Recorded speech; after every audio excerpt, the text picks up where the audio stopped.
Hey everyone, Welcome back, Dungeoneers. we are running a little bit behind schedule today. Having some minor technical difficulties. We had some stuff to do last night that ended up taking a little while. Well, So we they had to didn't get change us- the entire studio back. Yeah, because we were filming in one shot. So the whole studio was in disarray, and there were a couple pieces that we thought we got back that didn't quite make it. And we were a little sleepy But that's alright. because we have coffee. Yeah, we do have coffee. And Over there. and a puppy. You have coffee. I know, but right now I'm petting a puppy under the table. Yes. Hello, sweetie. We have our dog with us, so you see her today. She might pop her head up, if you're lucky. What's our plan for today? Final Fantasy. Yeah, but what are we doing? Well, since we're tired, let's just start off with some casual chatting and gathering / crafting. I like that. Do some of the,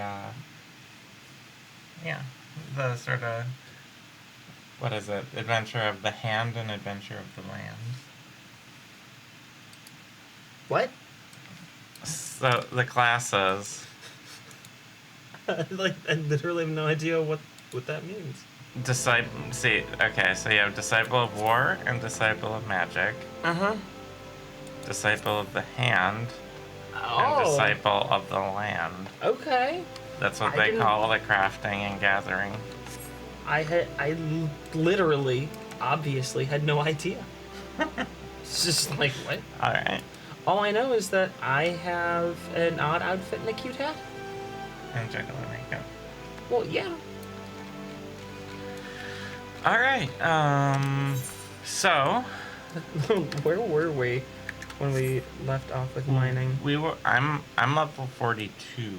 I'm level 41. I don't think I have a quest until 45. So, are you thinking of continuing to do mining, or are you thinking of doing a different gathering? Oh, sure. Well, we'll do some mining.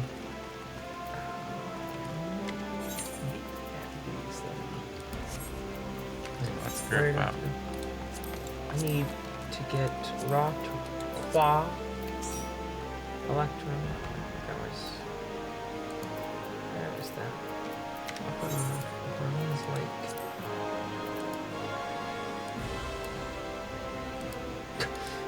Use my ticket.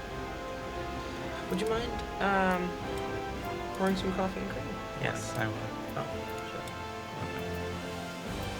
Yeah, just a second.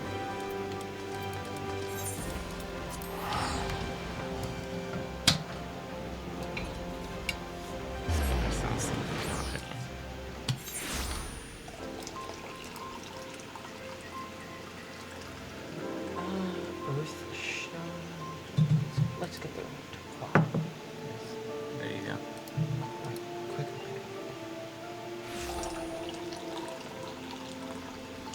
So, the conversation du jour Was the Oscars last night?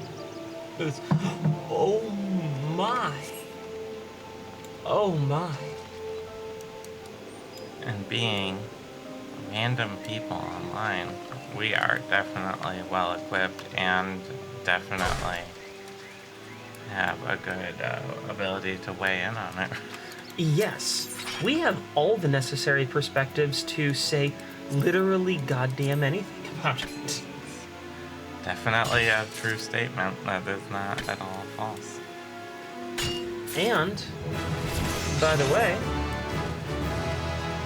because of how well equipped we are, everything we say will be the absolute correct take.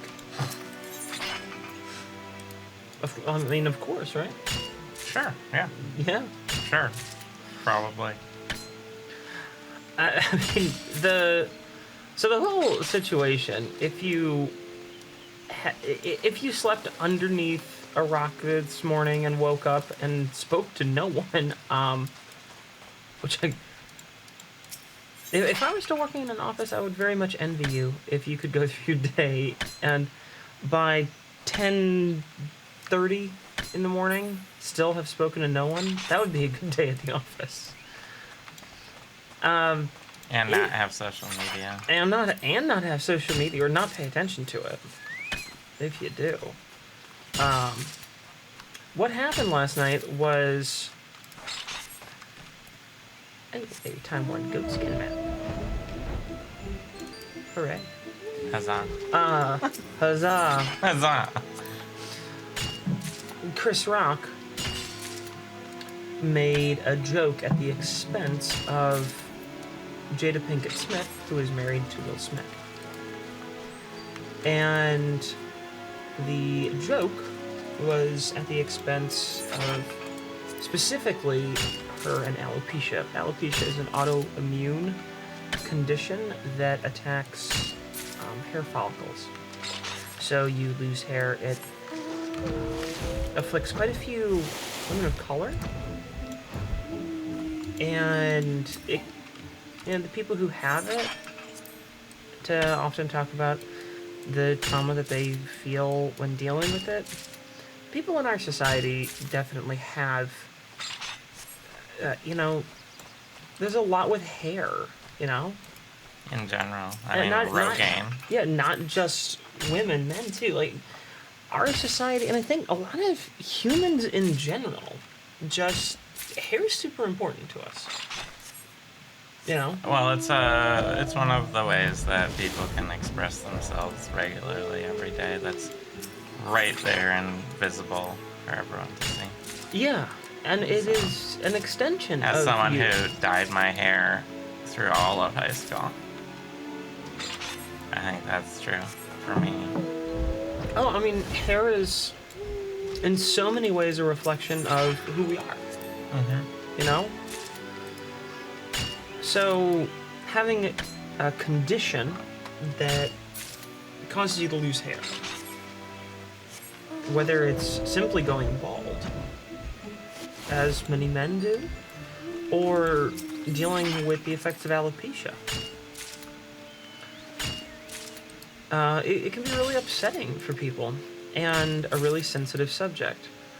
So, Chris Rock, well, being a presenter for one of the categories, I think documentary, decided to crack a joke for whatever reason at Jada Pinkett Smith's expense, making fun of her shaved head as she has taken on that appearance to deal with her alopecia. And she's spoken quite regularly about it, I'm told. I don't really pay attention to that, but we a lot. We don't really follow celebrities. No. In general. But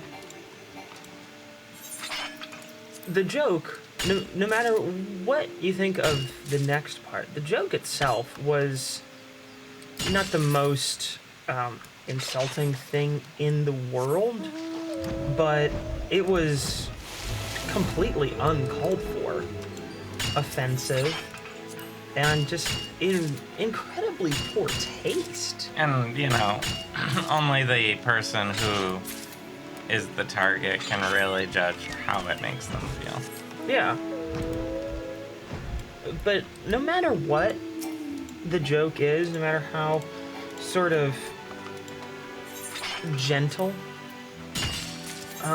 you're making a joke at someone's expense. And everyone teases folks that they love,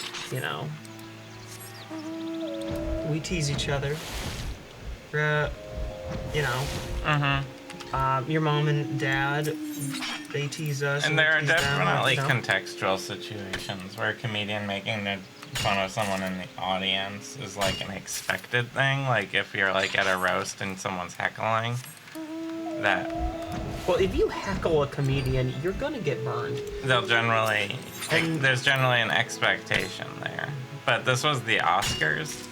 This is the Oscars. This isn't a stand-up performance. She was there accompanying Will, because he had been nominated and did eventually win the Oscar for Best Actor. Yeah. And it was completely uncalled for and just really messed up. So, I want people to just take a second and put themselves in that position where, and I have no idea if they have any pre-existing relationship like the Smiths and Chris Rock. I have no idea. But you're there, you're in one of the most public telecasts in the world.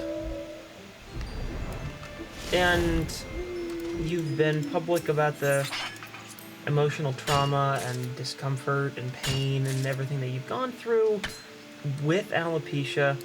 And then some jackass decides that I'm just gonna make fun of you and like crack a joke about this thing you really struggle with. A lot of people have something they struggle with in life. It's different for everyone. So just kind of picture what that is for you, and then you being made fun of on publicly national made TV, fun of. international TV. Yeah, I mean, this isn't just like, oh, only Americans watch it, which would be more than enough to feel really crappy. It broadcast around the entire world. Famously, the clip, what happened next, is the Japanese broadcast because it was the only one that was totally uncensored.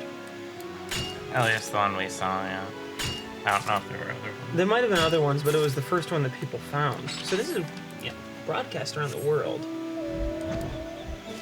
And after Chris Rock cracks this joke, and one of the most profoundly public displays of poor judgment, Will Smith just walked up on stage and Slapped him. to quote Chris Rock, slapped the shit out of him.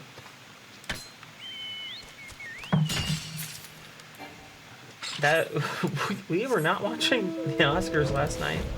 We were listening to a podcast and putting this studio back together. We saw that pop up on Twitter, and we missed it. And boy, has it been interesting to watch a whole bunch of real hot takes on Twitter about it. In a lot of different directions from a lot of people who shouldn't really have an opinion. It was one. And some people who actually should have an opinion. There are some people who are making themselves look like fools with the opinions that they're espousing this morning. Because they're just wildly misinformed, one-sided. Boy, a lot of comedian bad takes. The hottest of hot takes are all coming from comedians. What a shock. And most of them ain't good. Kid Kat says it's been all over TikTok last night. Yeah, it's been it's just on everywhere. everything that I've seen. And welcome. Good morning, Kit Kat. Good to see you again. It's lovely to have you. Woo boy, that was. We were going to bed and looking at that last night and just going, okay, the slap heard around the world. Apparently, yeah. And I have thoughts on this, like on the rightness and wrongness, but you know what? I ain't the person to Publicly to talk about that, throw because your like I ain't any of the people involved, and we don't even follow like celebrities enough to know if they've ever met each other even. Like, we know nothing. Nothing. So I'm just gonna leave it as, yeah, we saw that. And boy, Did it rile up everyone. has it been a popcorn-worthy moment on Twitter. I have been sitting there with my popcorn bucket on Twitter for the last 12 hours, just like, oh, it's been so good. But Twitter popcorn bucket moments are best when you shut the hell up. It's like, it's the same sort of dynamic. I love just watching people have a meltdown when, like, a new game comes out and the server is a bit taxed.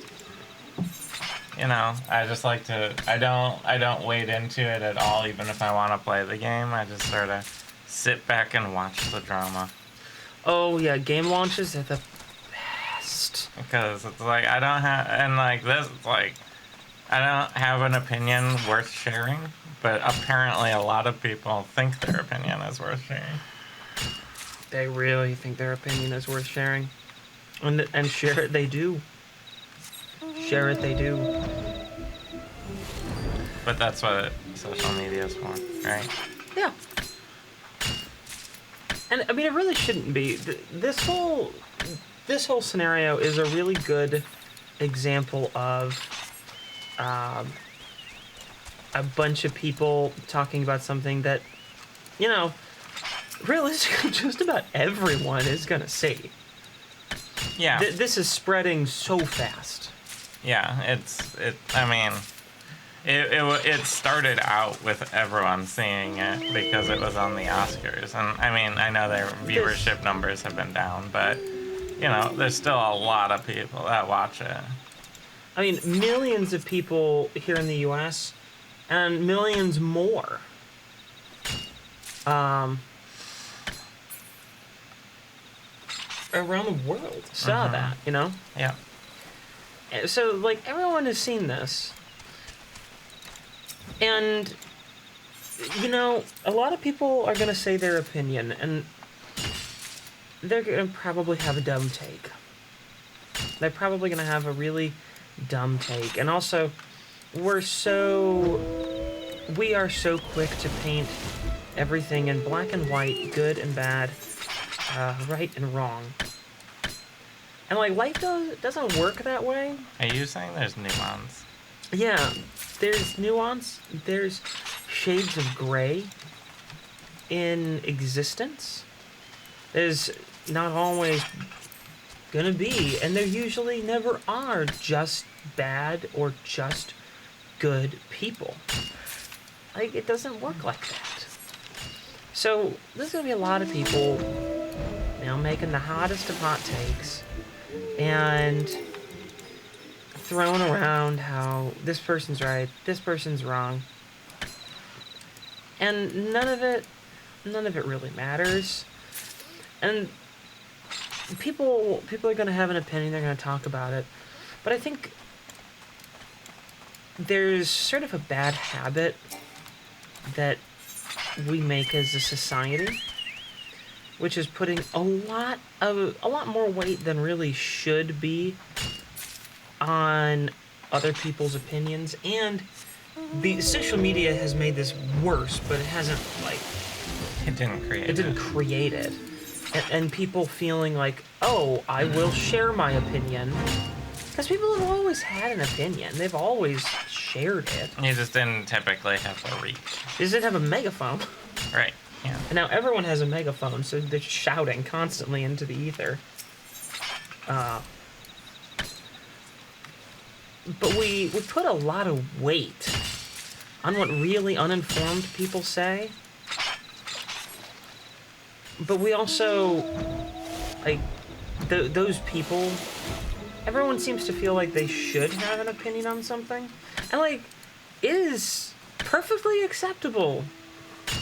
This is a public service announcement. It's perfectly acceptable to have a thought and not share it. Just go, I have some thoughts. And shut the hell up about it. Because I don't know enough. I don't have enough information. I am ill-informed on this whole scenario. So I'm not gonna say a damn thing. And this is one of those moments where a lot of people are gonna say shit. They're gonna embarrass themselves. I mean, People are gonna get mad at each other. there's been a lot of that for pretty much anything, though. Yeah. Like, Ukraine, definitely. The whole thing going on there. Oh, yeah. Like, There's been a lot of dumb takes. And boy, if I can give any advice to, like, teenagers, if you're thinking to yourself, I'm gonna post this, don't, like, just don't, because you're probably wrong. Because you just don't know enough. Most people are going to be wrong. The vast majority of people posting an opinion about something are going to be wrong. And then, the internet has a way of remembering the stuff that you really wish that...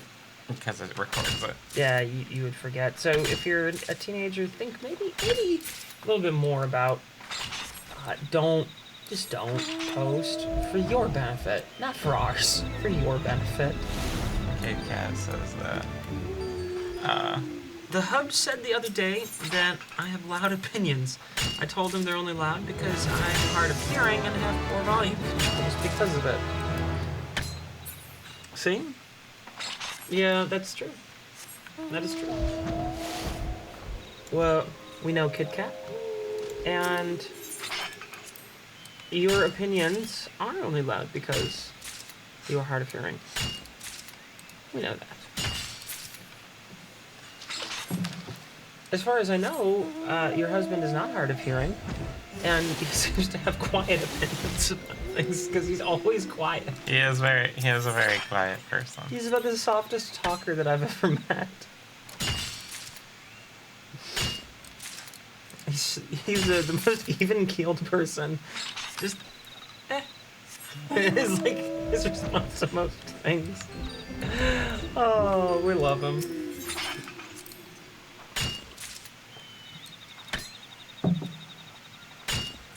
So if you're, I think the message here for folks is if you're thinking about posting something about this, just don't. You just don't.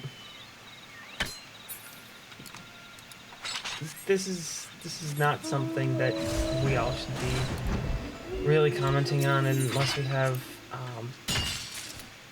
a good set of knowledge, some real first-hand experience in this. I just always, whenever something like this happens, I just picture some, like, random person waking up, looking at their phone and going, oh, good thing I woke up. The world needs to know what I think. I, an internet person, shall save us. It feels like that, doesn't it? Really feels like I'm that. sure there's not even that conscious thought, but that's sure how it feels.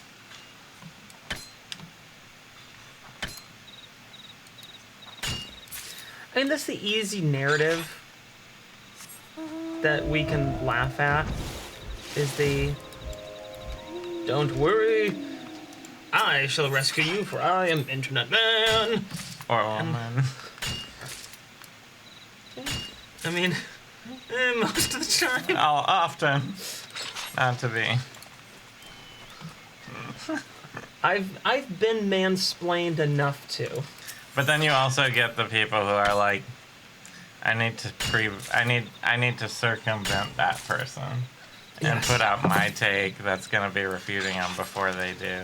Yes. It gets very meta very quick. Oh, and then there's subtweeting. Like I saw a whole bunch of people subtweeting.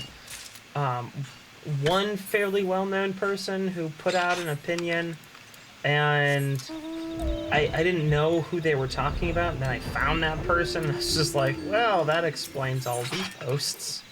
That happens a lot to me. Yeah. Not knowing anyone. And the subtweeting is for all of, fill in the category of person that this person I'm subtweeting is. Might be, woman, man, different country of origin, any of that. And you're just like, that seems very specific sometimes for who they're talking about. Then you find the person they're talking about, and you're like, oh, okay. It was specific. It was specific.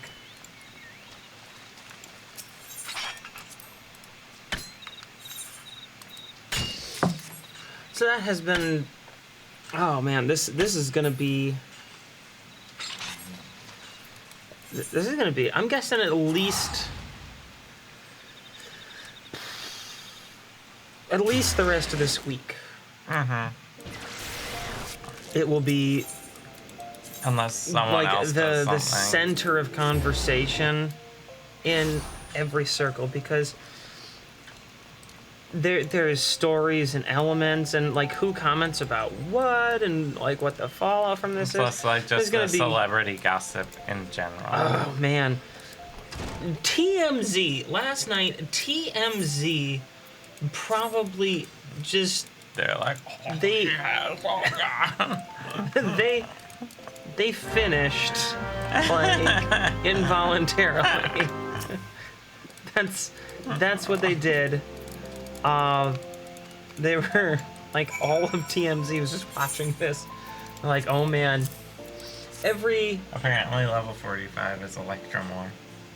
oh okay, well lucky that. You're already level 45? Oh yeah, I'm the best at mining. Apparently. And you kept going to the bathroom. Last time you mean? Mhm. So I was like, I haven't gone to the bathroom since you started streaming.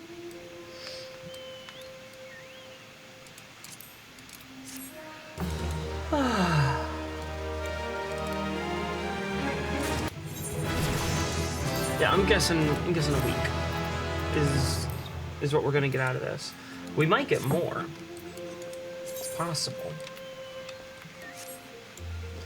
It depends on like a couple like follow statements and things, and if the various like political media outlets Decide that this needs to not be a political issue yes. instead of just two celebrities. Oh boy, you know what I can't wait for, and by I can't wait for, I mean I could definitely wait forever for. This is probably going to reach the point, it seems almost inevitable, that someone's going to ask Biden his opinion on this, and it's just going to be like, why would you ask him that? Yeah. He's old. He's the president. This is the Oscars. These things happen fairly late at night. Do you really think that Biden is up? Yeah. He had lunch. He had dinner at 4. Right? What, yeah. Boston Market. At Boston Market. It's a few minutes off of just a couple blocks away from the station, so he can get off and pick it up on his way back home. It's really easy to get there. I like the idea that even though Biden is the president, he still commutes using Amtrak. Yeah. Like that, for some reason that entertains me. Like he has like a little Amtrak that goes from like one side of the White House to the other. Like No. one of those little trains that you I- like sit on and your legs are splayed out on it because you're like a full adult human person. Like that, you mean? No, That's what you were going for? No. Are you No, sure? that's not what I was going for. I was going for completely different things. And it goes around the whole White House to different rooms, and he has a little conductor hat. He waves at the tours. I mean, that's not what I was thinking at all, but I love this image. It's like, hey folks, check out my mini train. Toot toot. Rod Amtrak.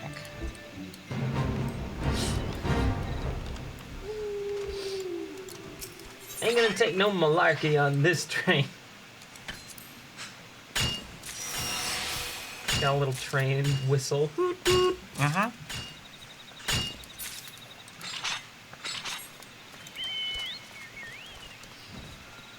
Call it the Scranton Express.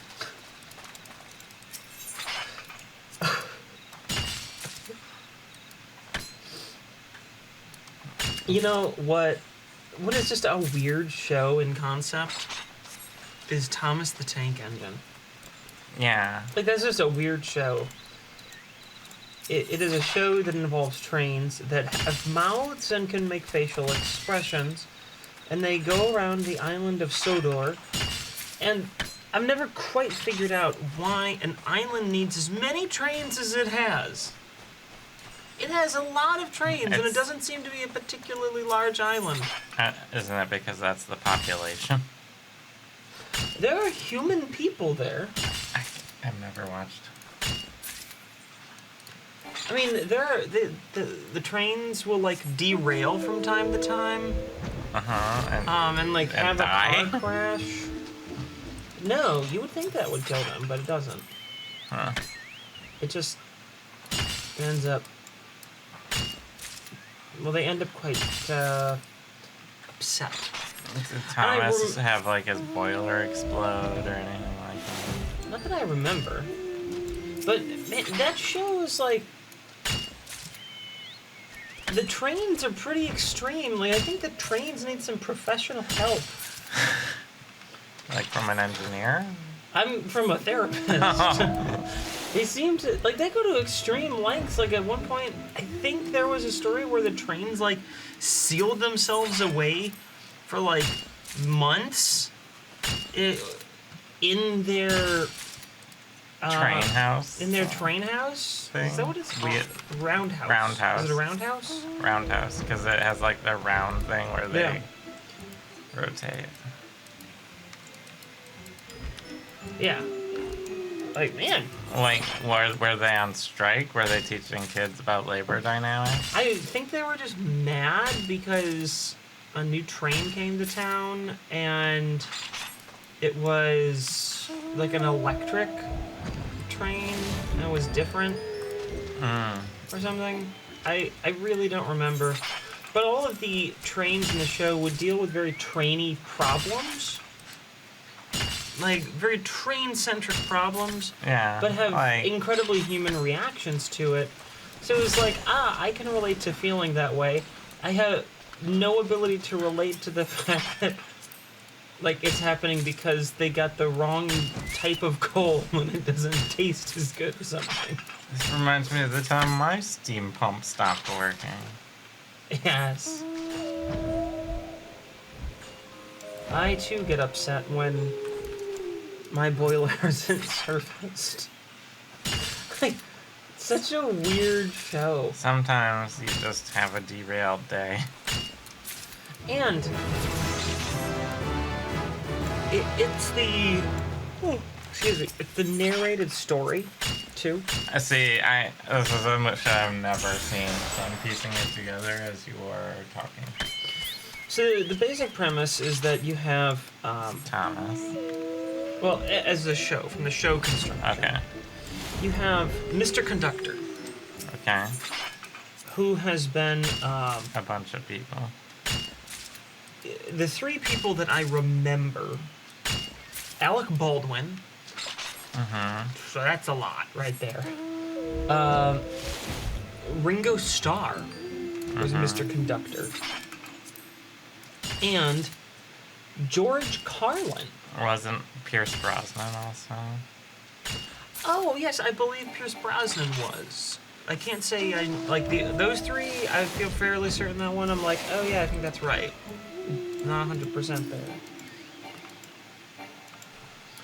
And Mr. Conductor would tell the story. Sorry, folks. Tell the story about the train. So Mr. Conductor was the narrator and told the story, and then took on, little voices for all the trains. Nothing too very elaborate for them. And so the only person that ever talked in the show was Mr. Conductor. So a sort of It was a storytelling show. Yeah. But then they would have this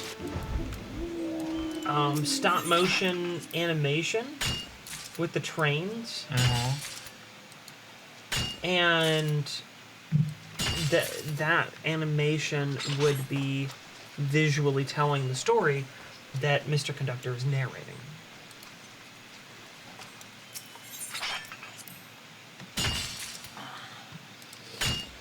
And it was kind of, it's a cute show, but also very odd.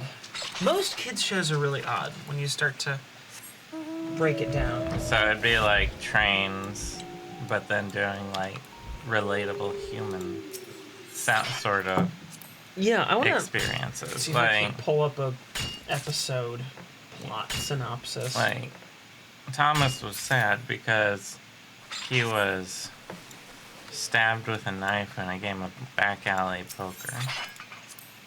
Stuff like that. Yeah, exactly. It, I think it's still going. It has like a cartoon now or something.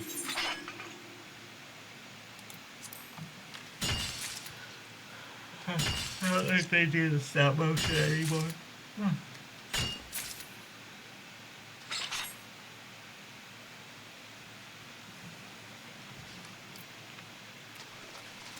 And this was like a British show, right? Yes, it was British.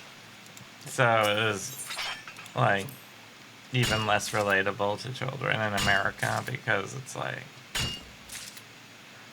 Thomas was sad that his kippers were. But hearing it in a George Carlin voice, like, Thomas was sad that his kippers were all fucked up because it's George Carlin. So, you know, some expletives would get in there. So Thomas the Tank Engine first appeared in 1946. There's a book. Thomas the Tank Engine was the book. And it was part of a series, apparently. And the first book in the series was the 3 railway engines, and then it was Thomas the Tank Engine. And James the Red Engine was the next installment.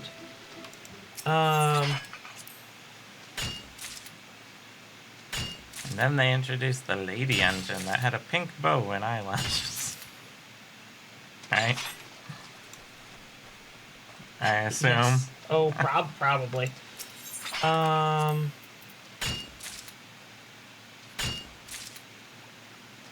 can't see if they're still... if they're still doing it or not, for sure. I'm just in Wikipedia here, so I don't know for certain. But it looks like...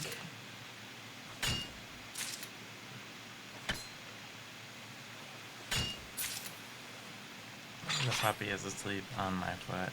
Yes, I see that. Like her head is on my foot. So it has gone through quite a few iterations. The television adaptation series Thomas and Friends and its reboot Thomas and Friends All Engines Go. So Thomas and Friends, the original TV series, ran from 1984 through 2020, it looks like. And the conductors, Mr. Conductor was Ringo Starr, Michael Angelis, George Carlin, Alec Baldwin, Michael Brandon, Pierce Brosnan, Mark Morahan, John Hassler, and Joseph May. Other than the 4 that we mentioned before, I don't know I don't know who any of those people are. I'm assuming they're all British. Just like George Carlin. Well, all the people we don't know. Oh, okay.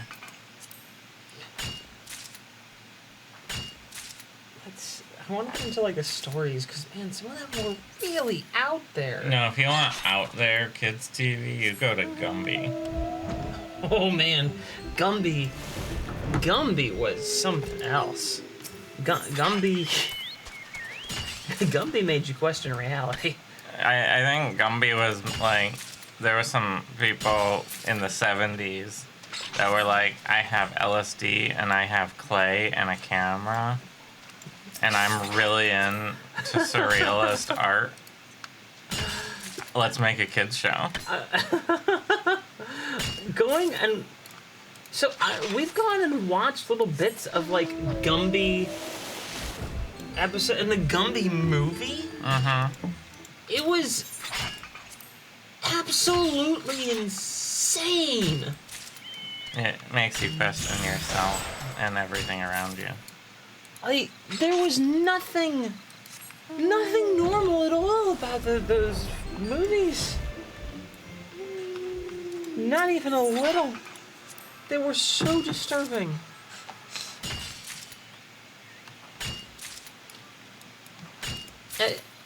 And didn't Gumby like get cut up into 1,000 little pieces at one point, and then like Form a thousand little little Gumbies, and then they like reform into a lot like. Oh yeah. I mean, Gumby, like the whole thing with Gumby is that he is clay, and is aware of that. Yeah, it's part of like his skill set. My question is, so like Gumby has like a villain, right? That he fights against? I mean, not really. There are some like antagonists, like They're like the blockheads or something like that. blockheads, something like that. They have like building block style heads. I feel like why wouldn't you just like, I don't know, cook him? Bake him. Yeah, like fire him, you know, like you would in a kiln. Kid asked if we ever heard of this show, Bump in the Night. That was as weird as Gumby. I've not heard of that. I'm gonna Bump in the Night. Was it sort of like a scary show, like for kids, sort of like you know, Goosebumps or Are You Afraid of the Dark? That sort of thing. It is name. an American animated series. It looks to be claymation. It's from 1994. I just pulled it up on my phone. I'm looking at the images here. I remember seeing that little weird green guy. I don't remember this at all, but boy, Just a weird little guy. Looks trippy. That looks trippy. Yeah. That's got some real Mike Wazowski energy on that particular that image. green guy. Yeah. I feel like Mike Wazowski is what that green guy grew up to be. After he lost an eye, and it migrated to the center of his face. I thought you were gonna say after he lost his virginity. For some reason.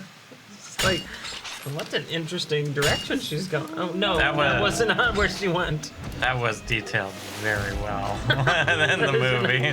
There was an episode about it. It was just a green guy staring straight into the camera, dictating everything. From Kit Kat. Bumps Bestie was a thing of toilet water named Squishy, and Bumps' girlfriend was this raggedy smartass doll. Okay, that explains the characters that we were seeing. Sort of. So, Bumps' best friend was that toilet water that had been alive. So that blue guy was supposed to be like an amorphous blob of amalgamated living toilet water. That sounds pretty bizarre. Kids, if you're wondering how to make amalgamated living toilet water at home, don't put clay in your toilet. Don't put clay in your toilet. That won't do anything. Other than ruin clay just repels. It's very hard for that to like come together. So don't bother with that. Instead, just put vinegar and baking soda in the toilet. A lot of both. Oh, Squishy was terrified of everything, apparently. So that's a pretty solid dynamic, you know, for the hero to have the scared friend. You know, you had like Chucky and Rugrats. You had Piglet and Winnie the Pooh. You know, and it made it be like, oh, the main character feels more confident because you have the scaredy cat character. But the dynamic is important because it really defines, is the scared character scared from, like, knowing there is danger and there being real danger, or are they just Conscious of mortality. like sort of ignorant of what's out there, and that terrifies them because it's unknown and facing the unknown? So there's like the, I don't know what's out there and that scares me, or I know exactly what's out there and that scares me, is kind of the dynamic. And then you have the protagonist where they know what's out there and they're like, we can do that. Whether they like fully know, they like have enough of an idea. And that's like the what was the name of the kid in Rugrats, the kind of main kid? Pickles. Remember his little brother was Dill. Stu? That's his dad. Grandpa? Yeah. He was like confident, and I know that we can do this, but then you have the other end, which is Winnie the Pooh himself, which is just like, he's dumb, and his, brain is full of fluff, so he doesn't know. Tommy Pickles. Yeah. You just introduced your kid to the old Nickelodeon kids show Kablam. He was concerned for us. That was a weird show. Yeah. That was another claymation one, if I remember. I haven't thought about Kablam in probably since the 90s. I feel like you show your kid Kablam or any of those shows, like, and the kid would just be like, I think I understand your weirdness now. Oh, man. Yeah. Looking at Kablam images. Well, it would yeah. It had like all like, action figures. Yeah. And claymation. It was like this mixed media. Oh yeah. It was. They did like a bunch of little mini things. So there was like the superheroes where they were like stop motion action figures, and then they had the alien and caveman claymation.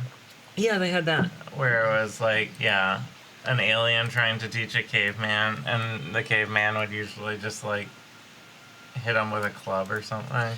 Yeah, it was a very mixed medium show. Yeah, kind of. I think like Robot Chicken did that later, but for like adults. And are we sure that Kablam wasn't also for adults and they just let it like show to kids? I don't know. There's so many things that we grew up with that, reflecting on it now, I'm like, they let kids see that? Like, so some of the scary stories from Are You Afraid of the Dark were, a little scary. And, excuse me, and they would be, tense to watch, but they would usually resolve with a, and then, sometimes it would resolve with happily. Or is it still, they would have the occasional ambiguous ending, but it was always very clear that these are scary stories around a campfire. I mean, that's right? The whole framing device. Then there's Goosebumps, and Goosebumps was just like, this isn't a story, this is something that, like, they just tell the story of the book. There's no narrator of it. Yeah. And in most of the Goosebumps stories, people are straight up, like, eaten or killed or die. And, like, they would just show that.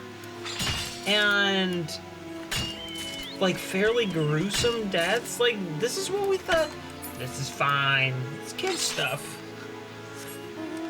Like, this... What the hell? I watch kids' TV shows today, and I've got sisters that are as much as 15 years younger than I am. So I've seen, like, kids' media really transform through my life. Because, I grew up watching it, then I watch my sisters grow up watching it, and see what it is. And kids' media got a lot better while still tackling hard issues without being, like, super messed up. in some of the ways it was presented. And I don't think I ever watched Bump in the Night, but I do remember Kablam. That show was really weird, but pretty fun if I remember. Yeah. Correctly. Like, I kind of liked it coming on. Yeah. We're also the generation that had to grow up with Captain Planet, which isn't the worst show ever, but is pretty bad. Kid Kat says, and people wonder why us millennials are not okay. Oh well. The shows we watch had something to do with that, I think. Yeah. So, I'm just gonna say this because, like, she doesn't watch.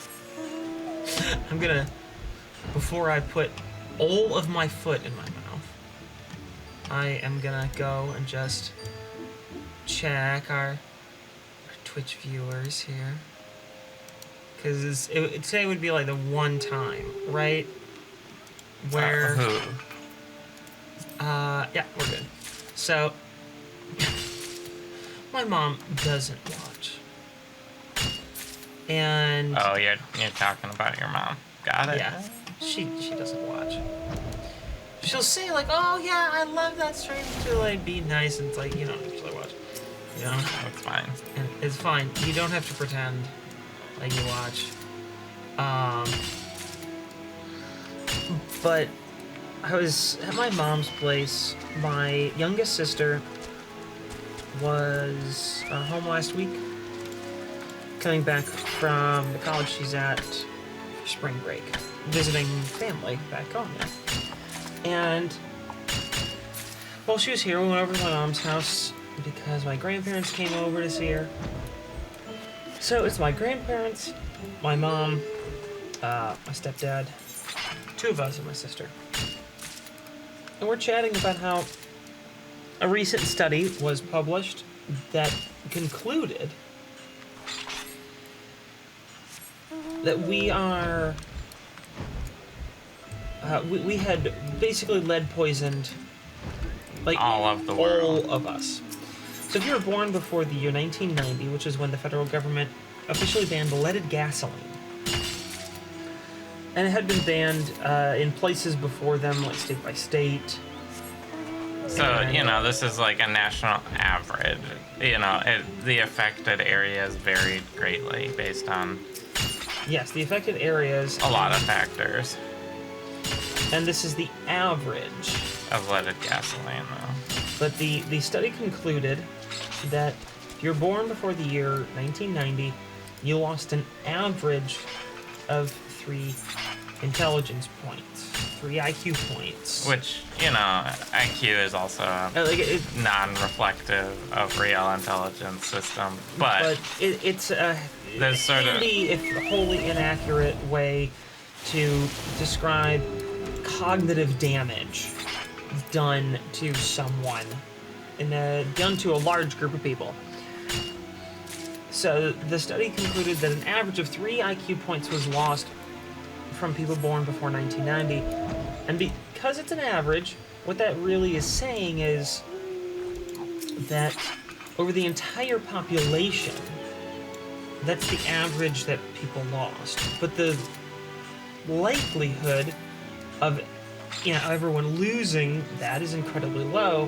What it probably is that they're towards the tails of that data set, meaning, you're looking at the set of population, you have them on a plane, it usually forms what's called a bell curve, which is a curve like that.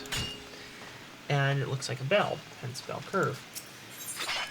So, towards your tails of the data, which would be people born very close to the year 1990, or people born far earlier rather than 1990. Like people born in the 30s. People... Before there was a mass amount of cars. Yeah. People even born in the 20s that could have been part of this survey. And... Because the car ownership really took a jump after World War II. Yeah, it was massive because we won't get into all the history here, but to convert America into a military power very quickly. The government paid all of the car manufacturers to change all of their production facilities to produce weapons of war, and then they also paid them to expand new factories and build all these things. Meanwhile, we also built Yeah. huge highway systems so that we could theoretically transport Well, that was tanks. after the war. Yeah, I know. That's what I was talking Yeah. about. So Is like that the World War II led to a huge rise in cars and roads, basically. yeah, for a whole lot of reasons. Afterwards. And that means that car ownership really jumped up. And people driving cars, owning cars, being around cars, just the sheer volume of cars that was in the nation. And we also built suburbs in mass post World War II. So commuting times went up. I mean, just everything. So there's this like central population from the late 40s, through and into the 80s, where their exposure to leaded gasoline was the highest, and it escalated and then slowly started to fall off. So this average of 3 IQ points means that some people probably were affected very little comparatively. And some were affected quite a lot. Yes. So I'm looking at my grandparents, I'm looking at my parents, and I tell them about this study, and I say, yeah, so like everyone born before 1990 has literal brain damage. Like, to some extent, And, we like, have all been impacted by Lead aerosolized lead poisoning. Lead poisoning leads to things like an inability to empathize and things like that. And Some of the side effects of it, basically. Yeah. Or effects of it, I suppose. Not side effects. some of the land actions. Sorry, just unlock this unspoiled locations. Yeah, for the truth of the mountains.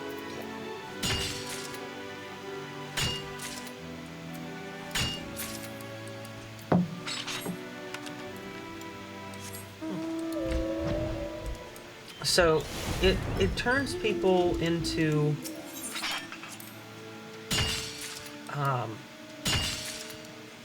individuals that have a hard time relating to people on an emotional level, have a hard time identifying people as their emotional beings. They're all sort of, it's sociopathy light. Diet sociopathy is what lead poisoning really does to people, among other things. It also inhibits... There's also like health issues, right? Oh, lead poisoning is one of the worst things that can happen to a human being. Yeah. That's why what has been going on in Flint and continues to go on in Flint. It's so awful. We live in Michigan, and it's one of the greatest tragedies of our time. What happened in Flint, Michigan, and is happening still. Just because the news coverage has gone away doesn't mean it went away. that it's not happening. Yeah. And there's not nearly enough being done for that. I mean, like, there just isn't. And there is not a quick fix to fix that problem with the water there, but it all needs to be done, and it needs to be done as fast as possible and more quickly than we're going.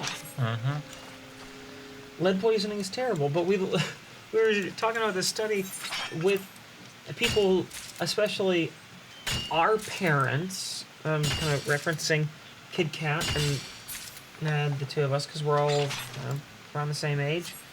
Our parents all have lead poisoning. And we're telling my mom, my stepdad, my grandparents who also have lead poisoning, and we do too. Yeah. All of us do to some extent. And they looked at us and were just like, yeah, we do. And you could get the reaction that they weren't saying, wow, that is really tragic. I am processing this, I have lead poisoning thing. They were like, yes, other people do have that. That's why they're so awful and I'm great. And I'm like, oh my god. That was the vibe. Well, it was very much the vibe from all four of them. And they never watch this, so there's not going to be a repercussion for me talking about this. And even if they did, I'd still say it because it's really disturbing and they should be confronted with the fact that they're perfectly okay with the idea that they have lead poisoning, apparently. It really shouldn't be. Yeah. I think... So the TV that we watched was largely influenced by the people who were like, there's kids, doesn't matter what like, they're fine, I'm gonna watch whatever. Like, you know what I mean? I got that vibe from looking back at my childhood programming. Like, people really did just think whatever was okay. Mm-hmm. And, yeah. Ren and Stimpy. Oh, that show was weird. Oh, boy. Look back at that show. That one was weird. And what the Ren and Stimpy guy, I think he turned out to be not great. He was bad. I don't know everything he was accused of.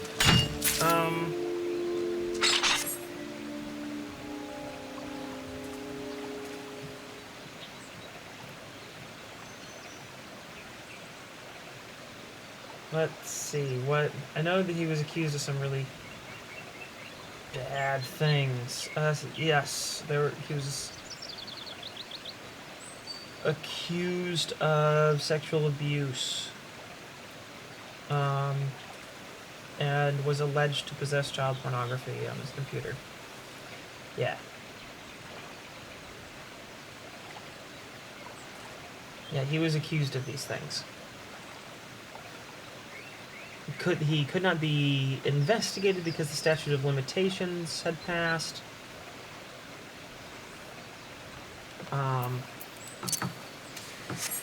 Yeah, so that's great. That feels good. That's what we grew up with. I feel like a lot of our programming as children was just so messed up. Over the weekend, we were talking about how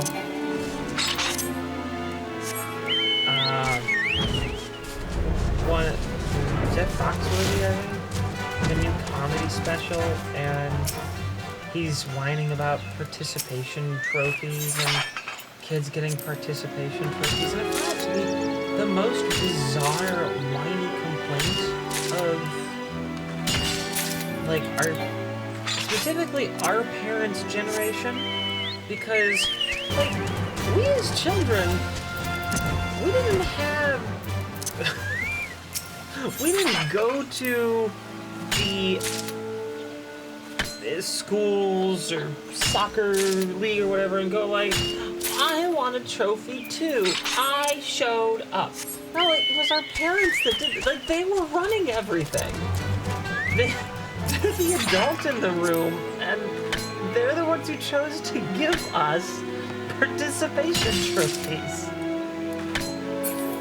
What, like, and they get mad at us like, I just want a participation trophy.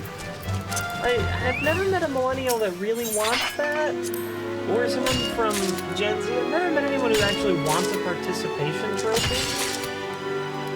And I feel like this was a weird phenomenon where all of our parents growing up in the 90s, late 80s and 90s, they all wanted a participation trophy, but they couldn't give it to themselves. They had to give it to the kid, so the kid could have something, yeah, that they could then show off. I feel like that's how I feel about that. I feel like that's probably what happened.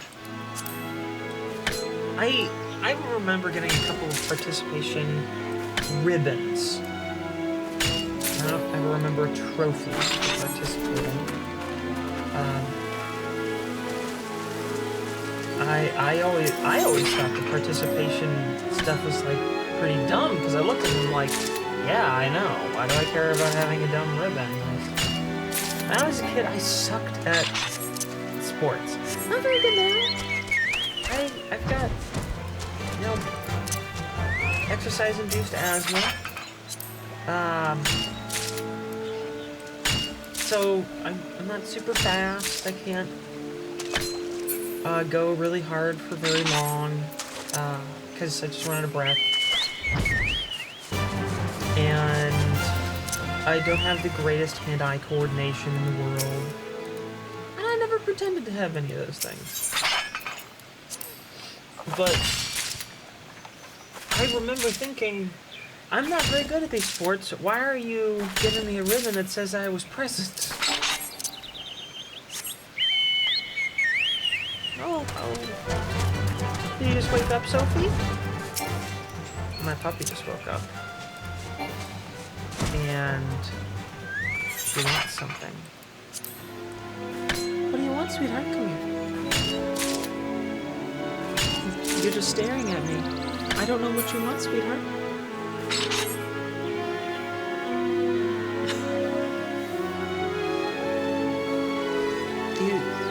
Are you bored down here? Well, when Mama comes back, I'll tell her to let you run around upstairs.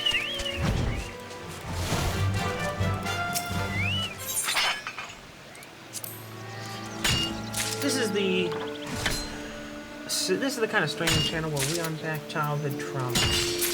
Like generational childhood trauma. Not specific childhood trauma. That's what a therapist is for.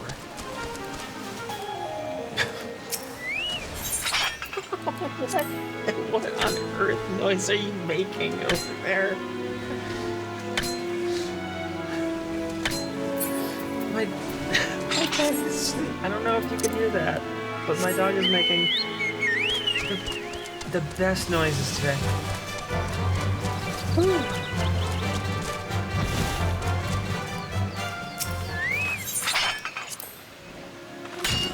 Are you gonna be okay there, sweetie?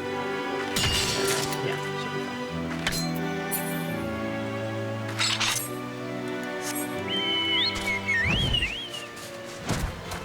We continue to, hey, hon. Welcome back. And she's bored. Oh, yes. Can you let her upstairs? Sophie, are you bored? Yes, she's very bored. She'd like to go upstairs, please. Thank you. We have been reading the book, Midnight Sun. That is the Twilight novel. So it's the novel Twilight, told from the perspective of Edward as opposed to Bella. And we're getting further into the book. So we read it together. We read it out loud. Well, I read it out loud, and I do the voices. And reading Edward's monologue through here and seeing how much of just a creepy stalker, yes? A self-aware creepy stalker. Because he doesn't go just like I will sit and stare through the window at this girl, which is a totally normal thing and is perfectly fine. He's like, I'm gonna go stare through the window at this girl, which is creepy, and I'm sick. But I'm still gonna do it. Like, that, I don't think that makes it better. It doesn't make it better, but like, it makes it more humorous to read. That's true. Only because you know that, like, what's gonna happen, though. Yeah. So if you're...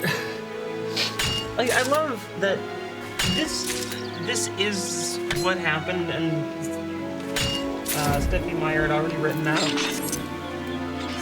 that he had been doing this, so she's just sort of elaborating on the existing canon. It's not, oh yes, I'm going to elaborate on how creepy it really was. No, it was already this creepy, and now she's just giving us the insider thoughts on it.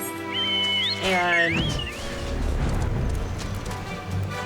it's so just weird to read his, like, super emo mess of a, like, thought process through this. Mm-hmm. It's pretty funny.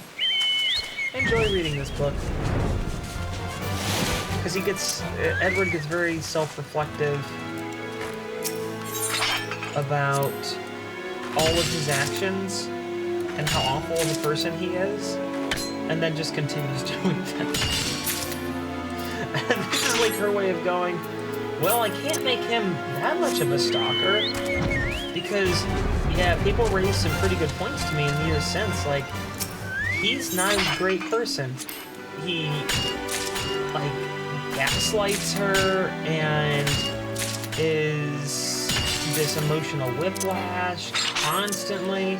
Like, Edward's not a good person. And I think this is the only way that she could, like, make him in any way sympathetic. But it's just like piling on the self-hatred. Yes, by, like, quadrupling down on the self-awareness and self-hatred. So this is something that I think about while we're reading it, is, you know how, you know, you're reading a book and you sort of create a picture of what these characters look like, right? Yeah. Having seen the movie Twilight before reading the books, in my case, like, I already, sometimes it's like, oh, you know, you read the, you know, The Lord of the Rings, and now, and you had your own version of Frodo in your head. And then you see the movie, and you're like, okay.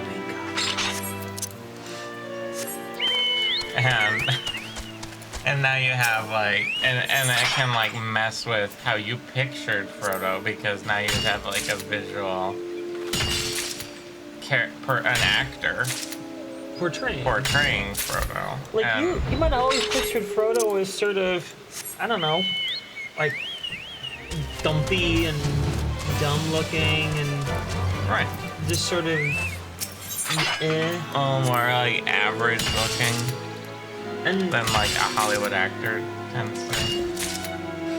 And then you see, Daniel Radcliffe playing him. Really? You made that joke. He has to make that joke. It's the best joke, and they always get mistaken for each other. Yeah, they do, for some reason. For some reason, Elijah Wood and Daniel Radcliffe always get mistaken for each other, and I will freely admit that they are both very generic white ones. They are, but I think they would concede that point. Yes. But they don't even have the same like facial structure. And one has a beard. Like, come on. Like their noses are entirely different.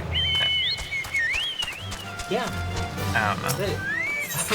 They don't even look a little bit like each other. Whatever. But you know, and then it's like, okay, maybe now after reading Lord of the Rings again, after watching the movie, you're gonna have a little bit of Elijah Wood on Frodo now, rather than whatever you would have come up with as your personal sort of envisioning of Frodo. So the question, I guess, is like, well, what I sort of think about is like, what would I have imagined these characters look like? Are these trees? No, I think it's for the festival that's going on, the Little Ladies' Day.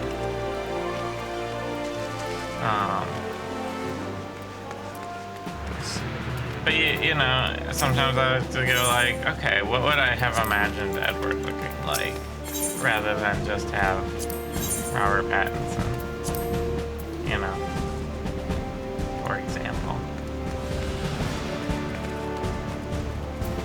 or what do I imagine Bella looking like? You know, because you get like character descriptions, like they talk about how Bella's super pale and has brown hair, right? That I think they made recently in the book very specifically had to mention how her hair has a little reddish tint in the sun, for example. Yes. Sort of an auburn color. But like, so you get like, you can get character descriptions like that, but you don't get like a detailed description of how they actually look, usually. It's usually just like, their eyes were this color, you know? And then in some cases, you don't get that at all. And a lot of times, people ignore them for their own headcanon, basically. I never read them, so I'm not coming from like a place of great knowledge here, but I remember seeing that there were people online who are pissed about a Hunger Games character having a black man playing the character, and they're like, but he's supposed to be white, you know, people online being racist basically, when the book itself states explicitly that he is black. Yeah. Like they can't, like it's not even like the character was apparently, again, I've never read it, explicitly stated to be black, and they cast a black actor, and yet like people were pissed that he wasn't white because in their heads they ignored that thing and were like, no, he's definitely him. So like everyone has their weird like head thing, like head pictures of well, not everyone, there are some people who can't visualize things, but so I don't know, I just sort of, I try and think about like, what would I have pictured Edward looking like, is what I'm getting at, I guess. And that is a very good example of, if you have an opinion, think for a moment, and Before then posting it online? probably shut the hell up. Before posting it online. Because a whole bunch of people just outed themselves, so like, I only imagine white people doing things in books. Yeah. Exactly. It's like, well done. Maybe you should have just shut up. Maybe you should have just shut the hell up.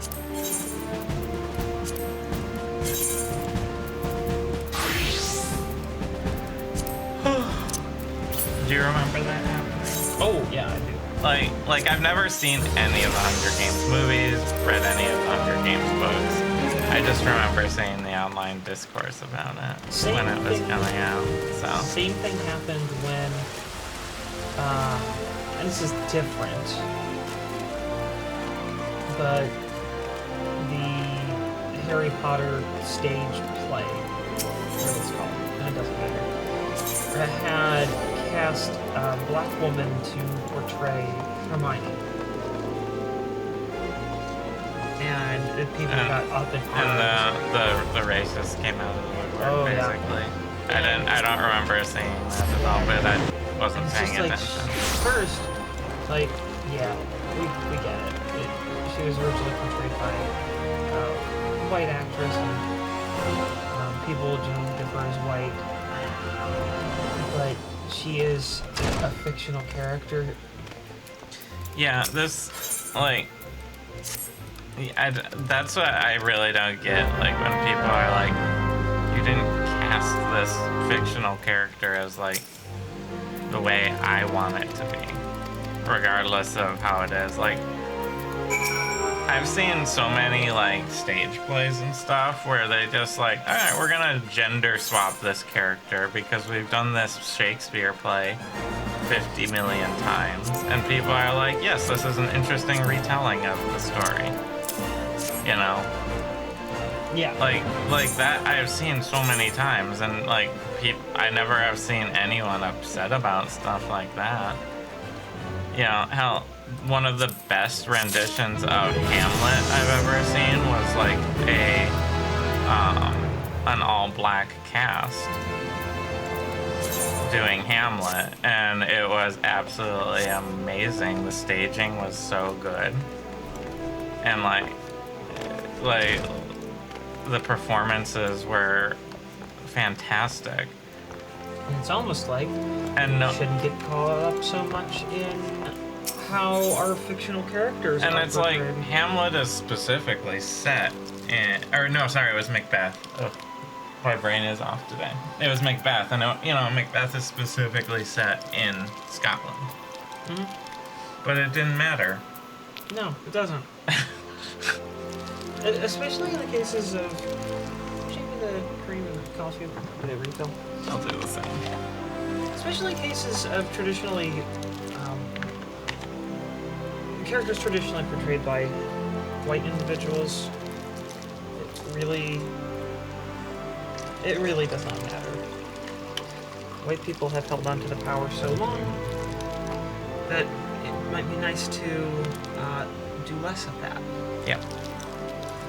So I know, like, they're doing the live action Disney remaking live action thing with, like, Little Mermaid, right? Yeah, with Halle Bailey? I think so. Again, I don't keep up on all this stuff very much, but I remember seeing... I see people yell about shit online because, That's what people do. people can't shut up. I mean, in fairness to everyone, we are young right now. I mean, yeah, but that's what we're supposed to do. And we're not yelling. I'm just being Fair. self-aware. Yeah, we're complaining. Absolutely. But we're complaining about people being racist assholes. And unfortunately, you can complain about that a lot.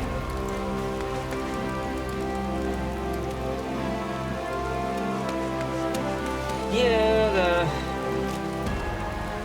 but man, just, if you're like, I'm gonna say racist things, like, just stop being racist. I don't know what to tell you at this point. Just stop.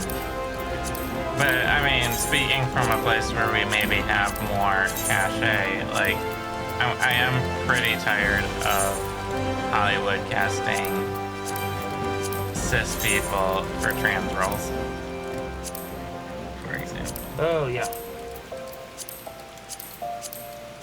And,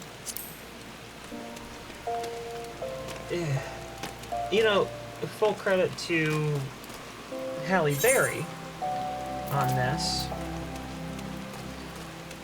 I think it was last summer or 2 summers ago. I think it was 2020 or 2021. She was attached to executive produce a film about a transgender character. Let's see what that came about. And she was slated to play the trans character. And the trans community went, could you maybe not do that? Because, like, why don't you give that role to a trans character? Trans actor. Yeah, to a trans actor. And she was like, yes, that is a very good point. I think that I should not take this role and should give that to someone who is what's being portrayed. And did that and stepped aside. And then everyone went, well, thank you, very good. We appreciate you actually listening to us. And she was like, yeah, it wasn't hard. You were correct. And that was excellent. Well done, Halle Berry. I'm not sure what exactly the cat wants. But he is very loud. I didn't keep this one's attention.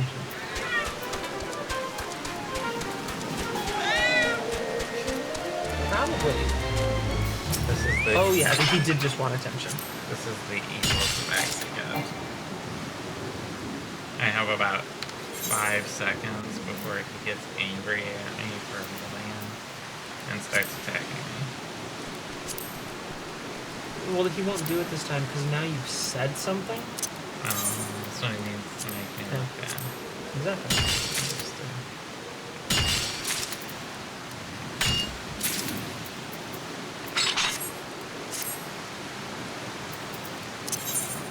I really need to deposit stuff, so I need to go make a retainer.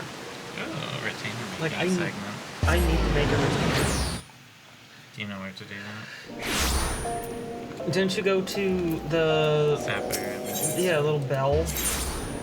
Well, first you have to go to the retainer maker. I would like to create an Go person, left. please. Go down the road. Down the road. Okay. Go left where you see that market board and something down. And talk to the retainer vocate. Hello, Chichabi. I would like to create one person. Hire a retainer. This is my job now, I can't. Yeah, you're not... I will be attacked. Live pretty society, sure. That would be like, that's like your character. So if you want to make a copy of your current character. Do you want a male retainer? Or a female retainer?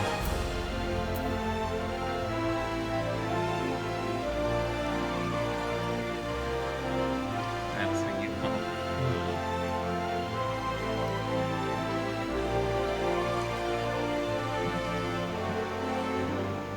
So I can have a human, an wolf,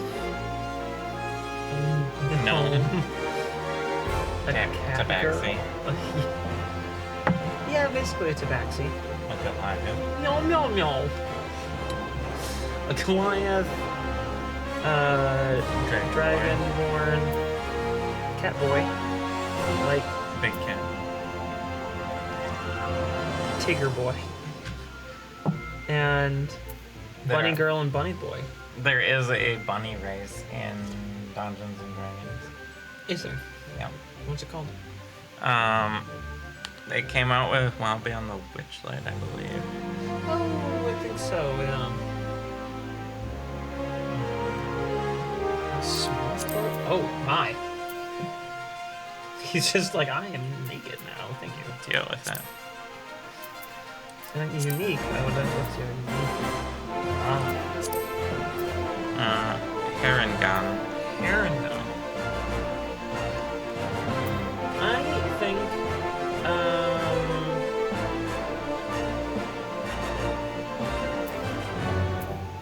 I'm gonna have,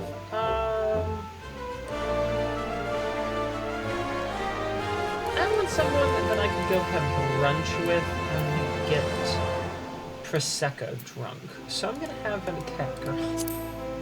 Another cat. So like you? Yes, yes. You're definitely one note person, aren't you? I'm not necessarily, I'm not like just one no. I have variations on cat girl. I'm just joking. Go for cat girl.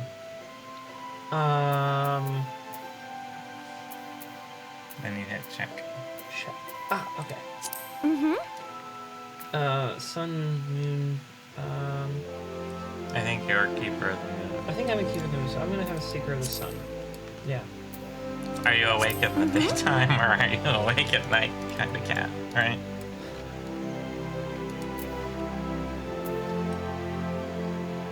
She's gonna be as tall as possible.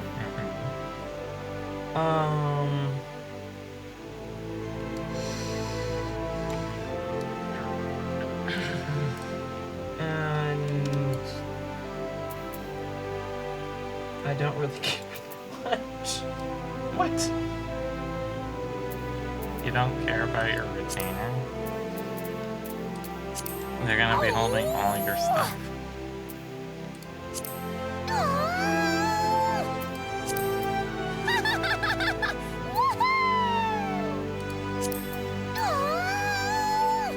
I like that the tail goes when they're mad. Yeah. That just, it's hilarious to me.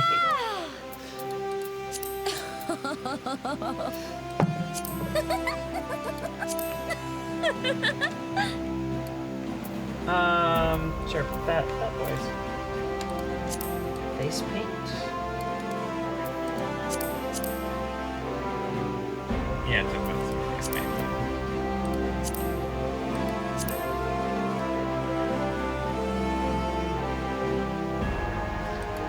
Yes. John's a juggalo makeup. Yes. Absolutely.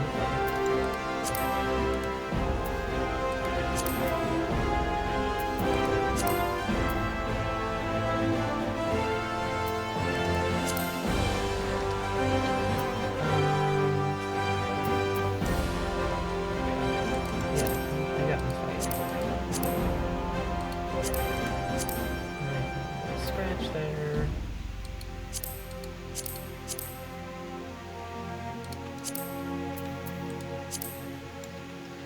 I'm gonna just turn the face paint off for a minute.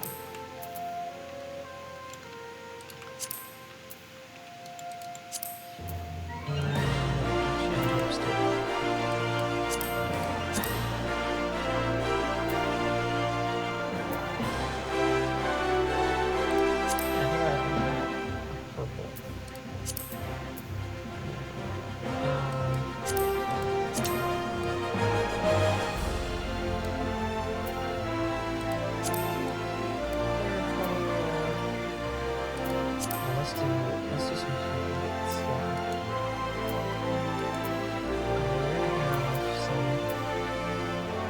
There's some black highlights.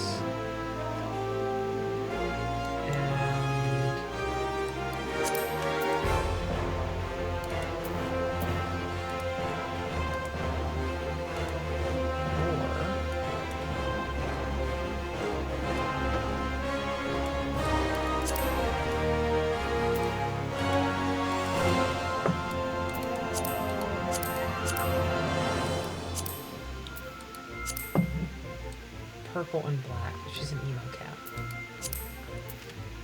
Can I get like an emo haired? This is kind of a gothy hairdo. Go down. I think there's a good emo one. Is there a good emo one? It's Final Fantasy. That's true. There's got to be a good emo haircut in here. Like that one? No. No, I don't need to be the waitress in the film. Doing the... Not emo. It's pretty emo. It's got the nice hair sign there. Keep going. I'm looking for emo.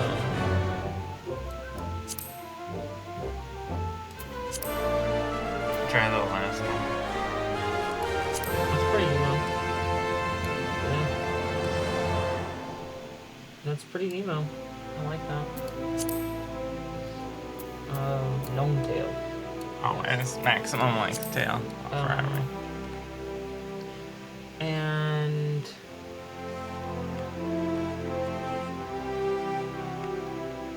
how about floof? Put some floof in there.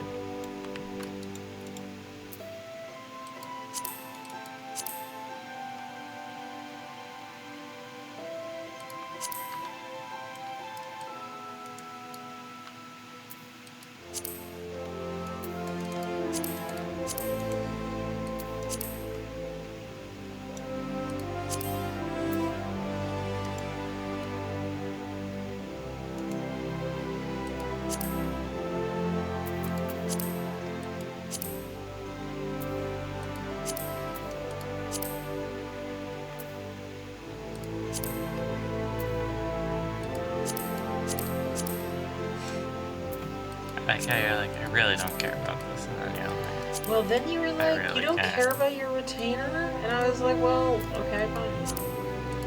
Take some time to do retainer. And, oh, well. Of course she needs to go to you do love that.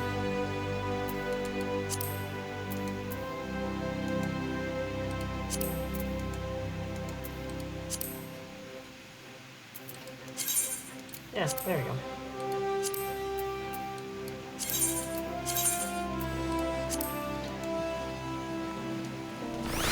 That is super cool.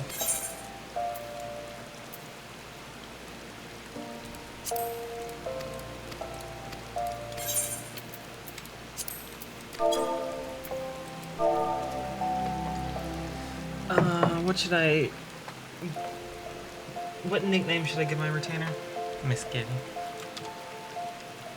Miss Kitty? Yeah. Okay.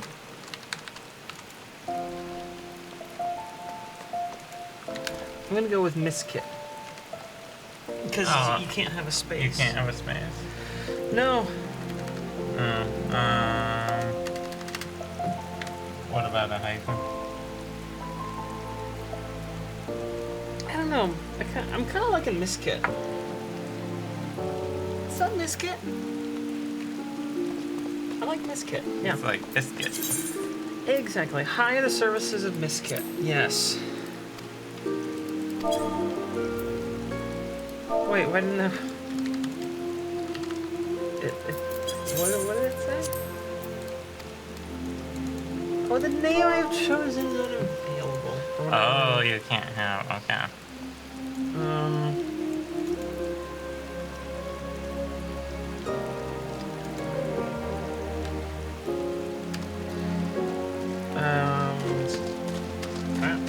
don't know.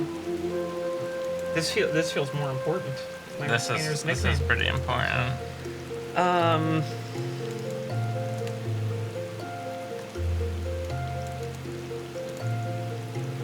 Kitty paws, meow meow.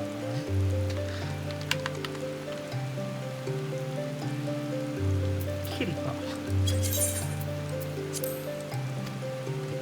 It took. Yeah, so kitty paw.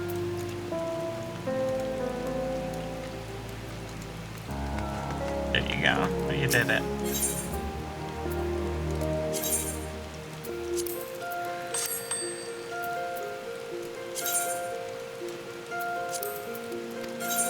I need you to hold things. Try and organize it as you put in, because otherwise you're gonna hate yourself. For now, I am just putting in mining things.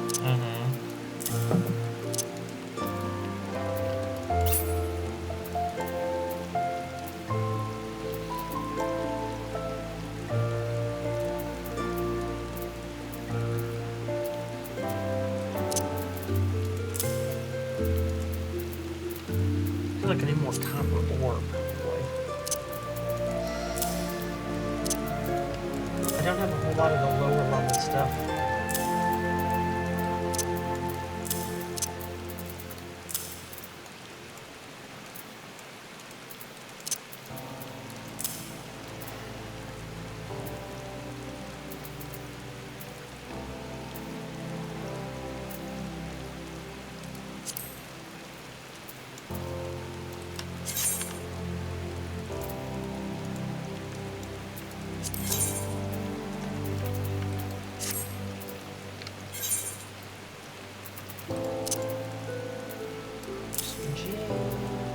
Here's some soapstone.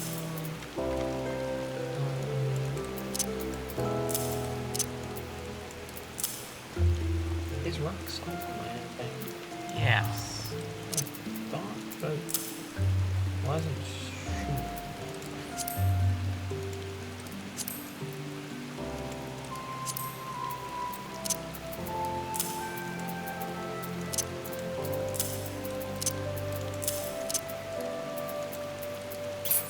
There's a whole lot of, like, I got this one time.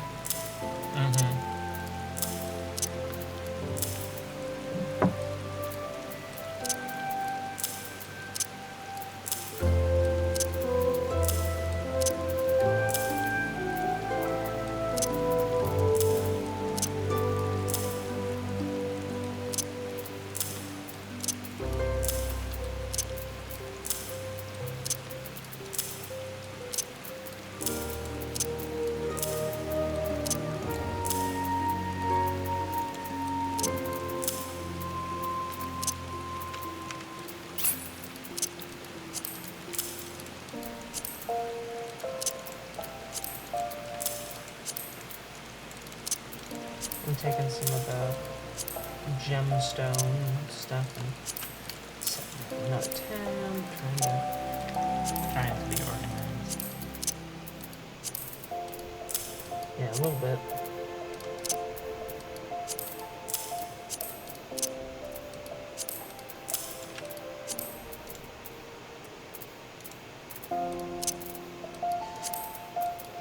You know what I have been wanting to like play for a little while, but then every time I think about it, I'm like,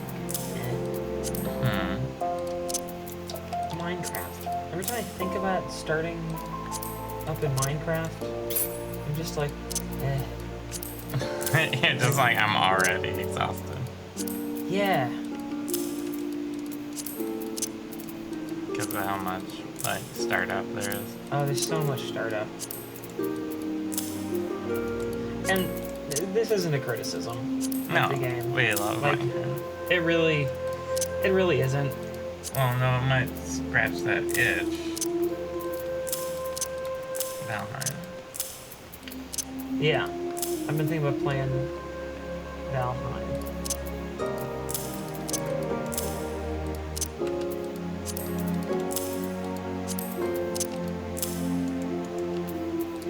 We could do that.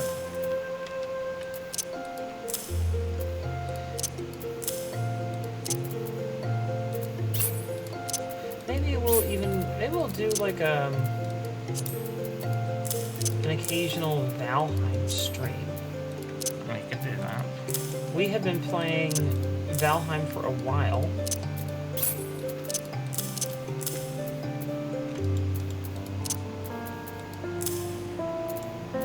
And really quite enjoy the game too. Level 90 weapon coffer? Is that a high level thing? Item level 90. Yeah. I'm just gonna put some. I got a lot of these weapon coffers. Yeah, those will be useful when you start leveling another class. Yeah.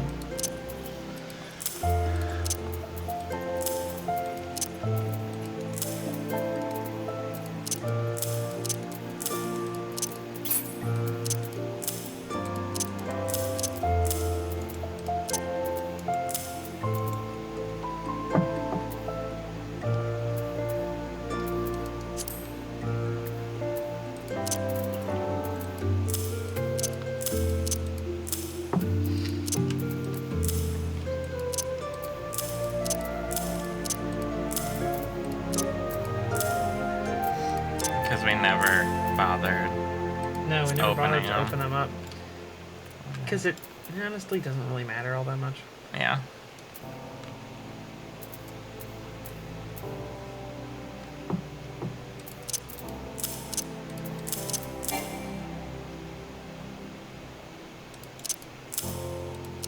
I just got a message about something settings file, one or more of your client settings files, which include your hotbar settings, failed to save. Okay. Nice. Cool. What do you think? Yeah. This is the most exciting content in the world. Oh. Organizing bags, mining. This is what happens when we're tired on a Monday. Yeah. Which is every Monday. No, not really. No? No. We are not tired every Monday. That's true. We are tired on a Monday after filming a one-shot. Yeah, one-shots are a whole lot of fun, but they take a lot of effort. They really do.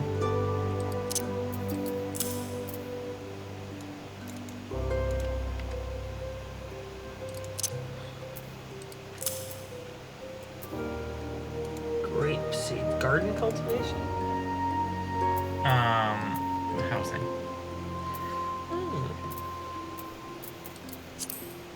I see.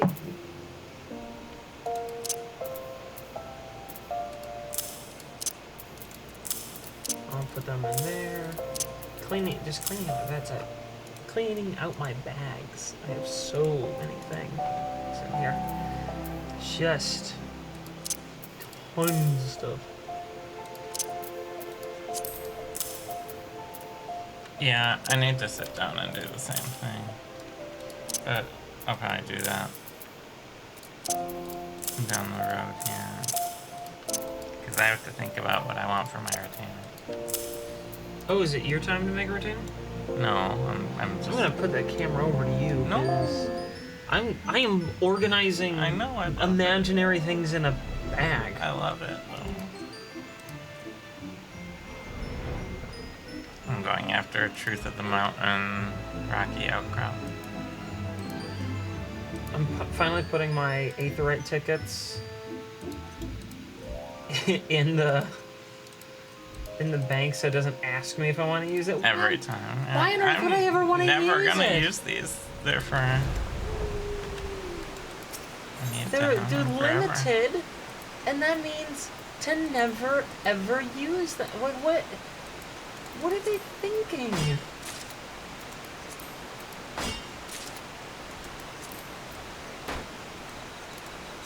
Should never using your limited use item. What?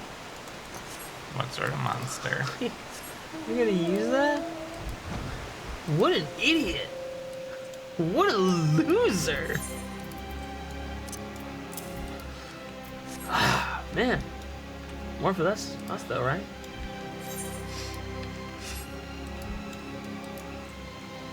Yeah, that's a Wedding Crashers. I never saw it. Oh, no? Yeah. Wasn't that Owen Wilson? Yes, it was. Wow. Wow. Oh, wow, it's great. I've never been so impressed by a thing happening. Ah, great. Luke and Owen Wilson. Huh?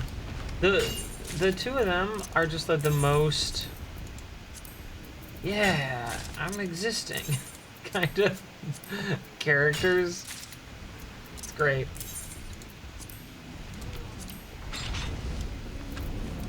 I'm just filling out my gathering log.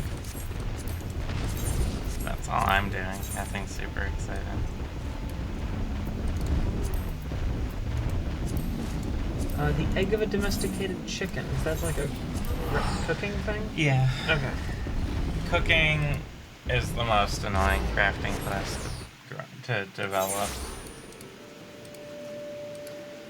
Because you need a ton of ingredients, and it's not always easy to get them. Nice. And you need a large variety. So you're like, I want to make like 50 stews, and it's like, alright, the stew takes 6 different ingredients to make. Good luck. It's like, you would like to make some stew. Why is this so realistic in its ingredient list? Why? You have to go get a potato. They grow on the other side of the planet. Oh, you would like some chicken stock? You must go. Well, murder some chickens and boil them. Why? Yeah, actually. And you must take this all in real time. Oh, and you do actually have to do stuff like, oh, you need chicken stock. That's a different recipe. That you have to requires make like chicken and water. And you have to like produce chicken stock with it. And then, yeah, wow. It's culinarian is a annoying class. Is there like benefits to doing this? Yeah, culinarian. You level it up.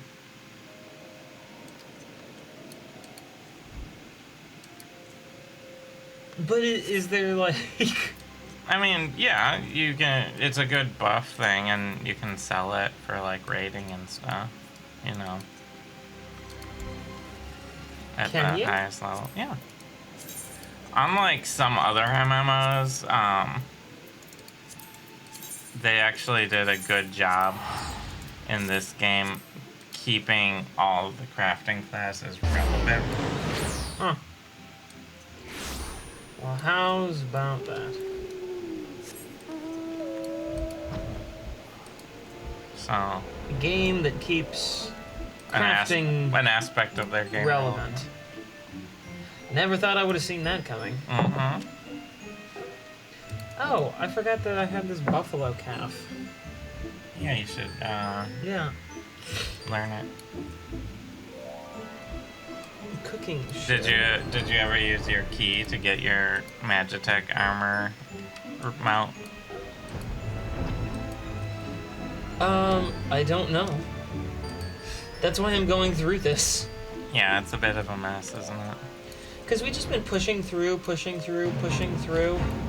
and it's like, I don't know what's going on.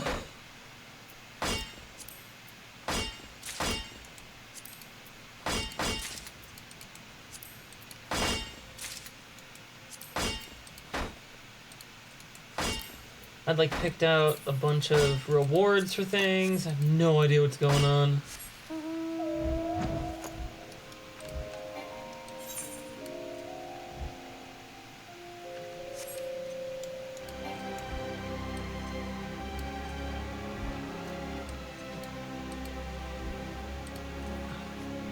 There's the armor. That's for the Magitech mount. That will let you recreate your character and change their name. So if you want to change their race and name and stuff. If you ever get tired of being a kitty. Get tired of being a kitty. Who do you think I am? I have thought about becoming a kitty with you. Are you tired of being a Rogadin? No, I love Rogadin, but I don't know. I like being a kitty with you. And I know you like kitties. Meow, meow, meow.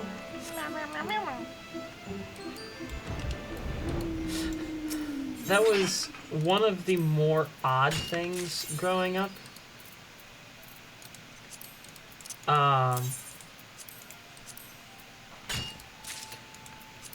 Mr. Rogers and I forget all of the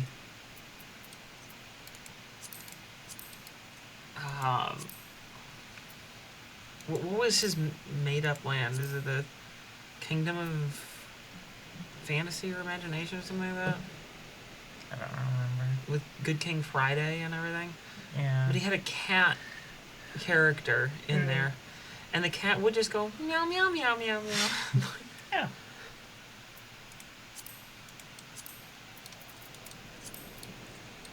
Yes, you do. You should hang on to all of this.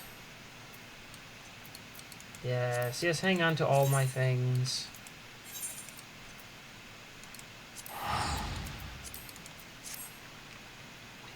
Yes, absolutely.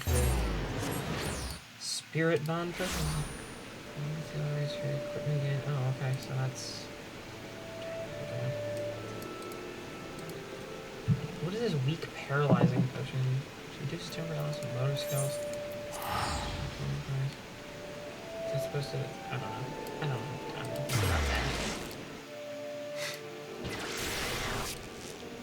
I'll keep the materia over there. I don't need to expend materia.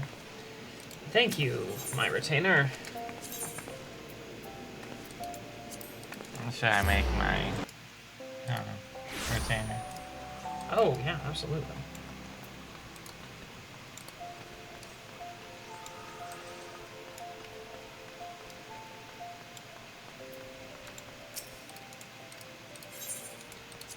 There I go. Look ridiculous. I'm running around in, like, shorts and, like, tattered... Are those holes in this thing? Are they, like... I suppose that's some light to it.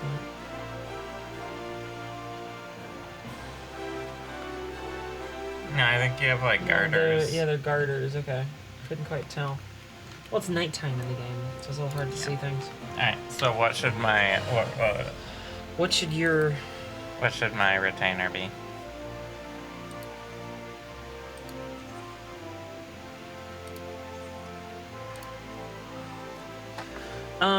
I think your retainer. So, Rokugan, they're the tallest group in the game, right? Yeah, up there with Hrothgar. So it looks like you're a little taller than Hrothgar. Yeah, if you max out the height scale. I think your retainer should be a Lalafell. Yeah, like Yes. like Tatar.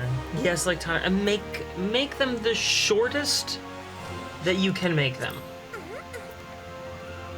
Should I be plains folk or dunes folk? So Rokugan are from like a fairly Oceany. oceany. Dunes folk. We're going on Am a I theme just of going opposites. opposite? Yes. Short. Very short. Yes. Like, the bus size option's like it's a Lalafell. That's fine. All right. Hairstyle.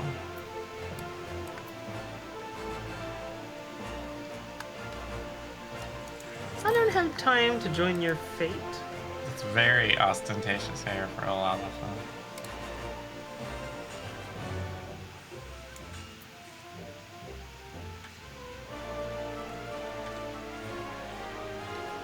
Oh, yes. Absolutely, No, yes. No.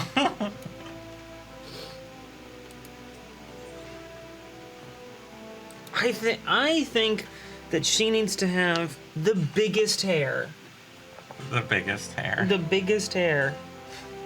You're close.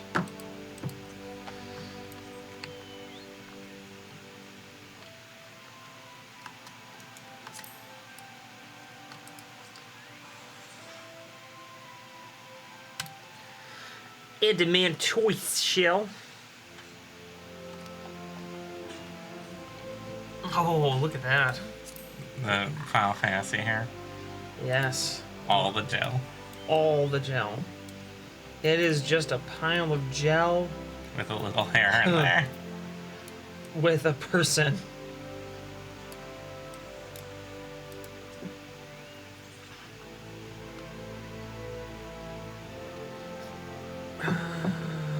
All that I have left here is the Cobalt Ore. Do you know what I have to get? What we have to do for like the level 50 quest? What you have to gather? Yeah. It's dark steel. Dark steel. Which you can only get from doing the knowledge of the mountain in Korthos Central Highland from in like Eorzea time, like 1 to 4 a.m. in Eorzea time. What is... So go up to your clock and then click on it. Click on it again. That's Eorzea time. So it goes a lot faster, as you can see. It's like 5 seconds for a minute. So you have to be in Korthos from, I think it's 1 to 4 a.m. for the, there's like a 1 hour period or something like that. Huh. For it to appear. Okay.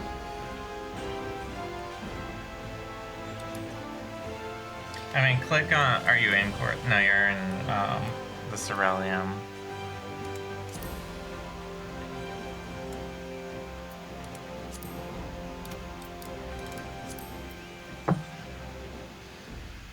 Let's see here.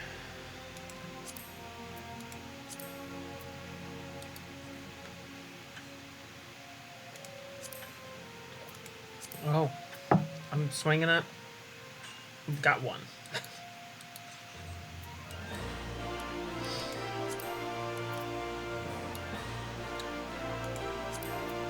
Wow.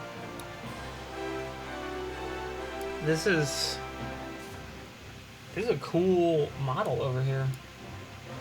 Flame Sergeant Dalvag. Oh, it's like a ghost monster. That is pretty cool. Why don't you put it on your screen?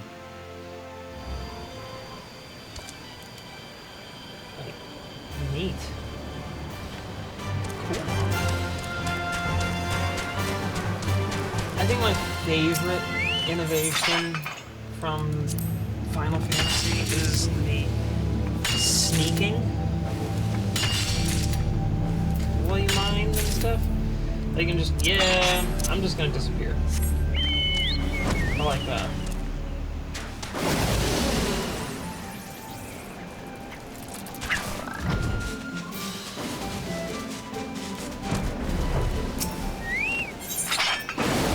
It is nice. Back to watching what you do. Which is making a Lalafell for my retainer. I like the black with white highlights. Thank you. I like that.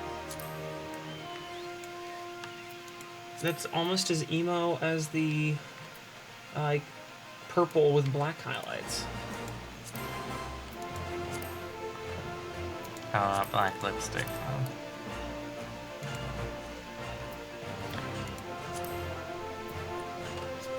You know? Could be. Well, obviously ears maximum length. I realized that this this tank that I wore has a bit of green here, and I hadn't really thought about it. And Oh, is it being keyed? lightly, not fully. Can you see my hand through your That shirt? is not how that works. What do you mean? That's I'm not pretty how sure. it works. I'm pretty sure that's how it works.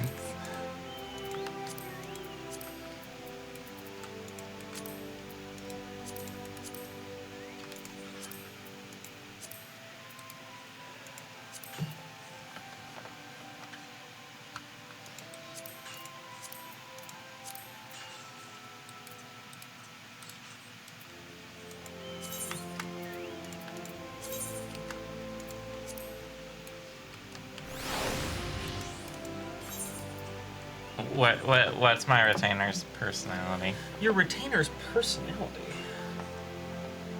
Serious. You want a serious Lalafell? Mm-hmm. Okay. And now,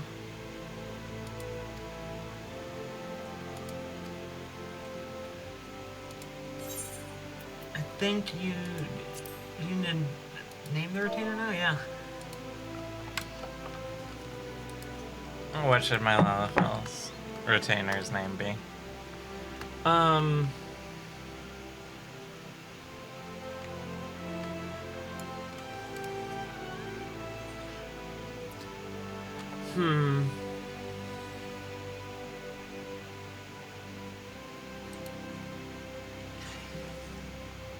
Martha. Martha's definitely taken.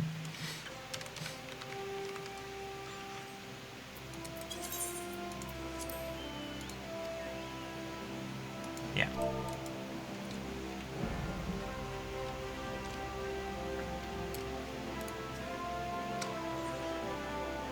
Martha 1. I don't think you can have numbers unless it's Marthone. Marthone. Marthone. There. Martha 1. Hello, Martha 1. Wait, 1. How about, Heather? These are all like just regular names. They're definitely taken. I can't believe this. Just cute. Susan. Judy. I'm sure Judy's not taken. Oh wait, it was Susan. Oh, let's see here. Natasha. Oh, that one. That's such an out there name. There's no famous superheroes with that name or anything. Black Widow. Yeah, yes. No, I'm not naming my retainer Black Widow. Hawkeye. I feel like you're not taking this seriously. Tony Stark. Let me summon my female Lalafell How retainer. about Tony MODOK? Stark. MODOK.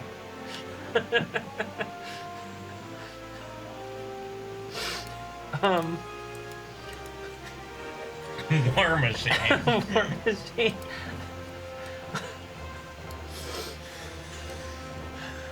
How about Thanos was right. That fits. Does it? No. It does. Do I need it? I think you could probably get Thanos. I probably could.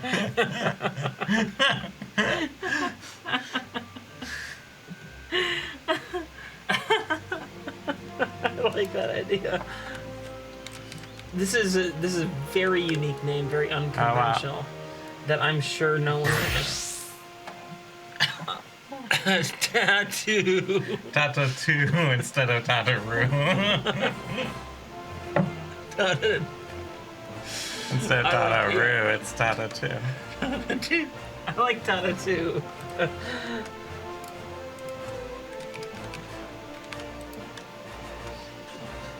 Or the oft forgotten about sister of Tataru, Tatahu.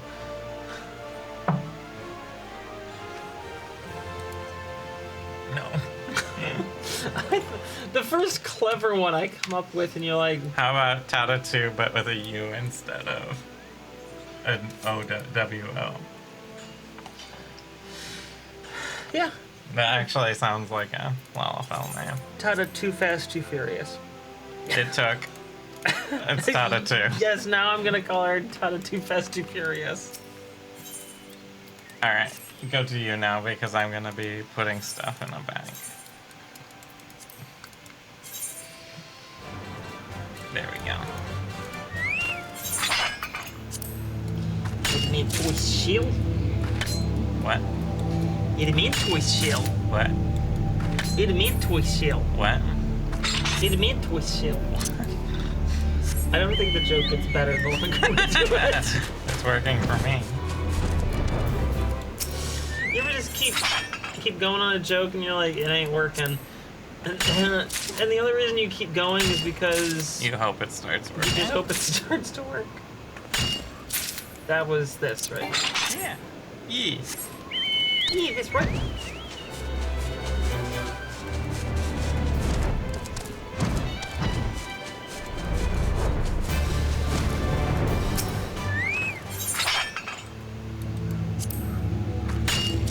Cobalt ore. What? Getting a cobalt ore. What? Getting a cobalt ore. Oh. What? Oh, what? Huh? Oh, it's in Eastern Thanalan. I don't know where in Eastern Thanalan. I'm gonna go to Tribone. I'm gonna fly around.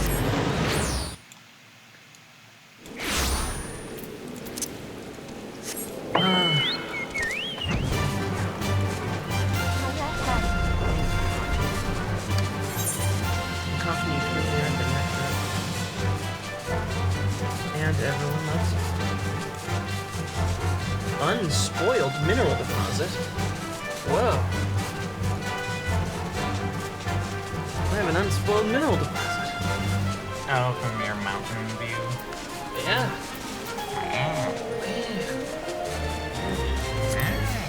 Wow.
There it is. Okay.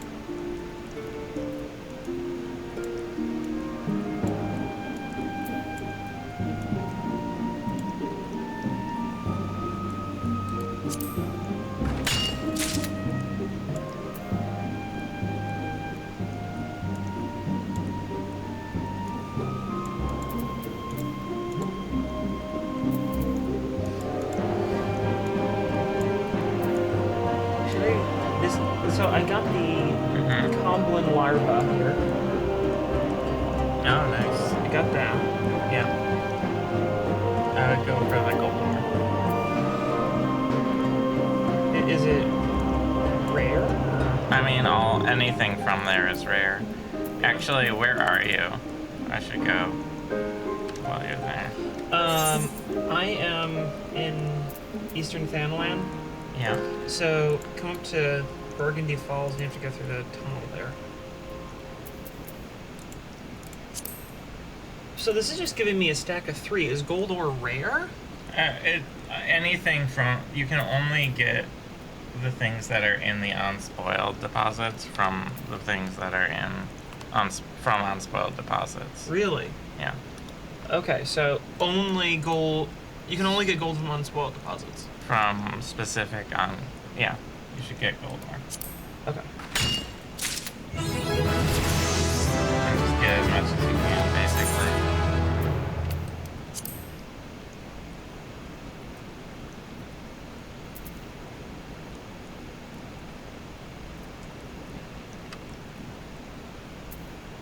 I would just keep getting gold ore. Because when you're doing like jewel craft, goldsmithing and stuff, you'll want it. You know? Yeah.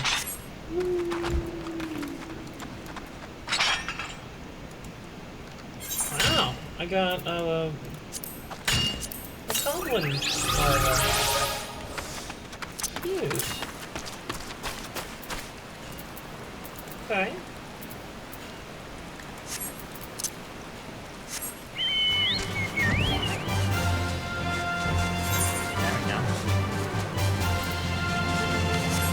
Got the Goblin larva too. I had a gregarious worm in mine. I did too, yeah. It looks like it's for chocobos.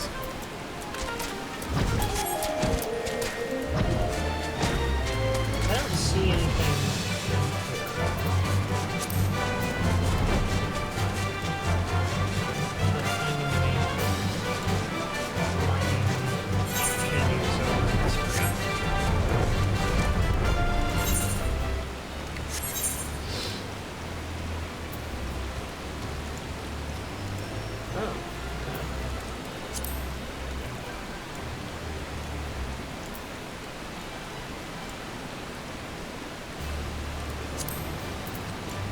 Northern.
making grenades? I'm not sure offhand.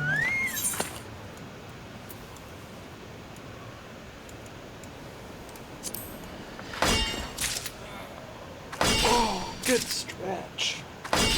Good stretch.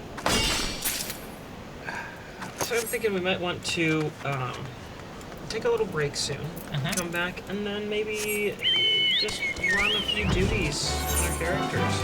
Yeah, something a little more exciting than sorting inventory. Yeah, something just a little different, right?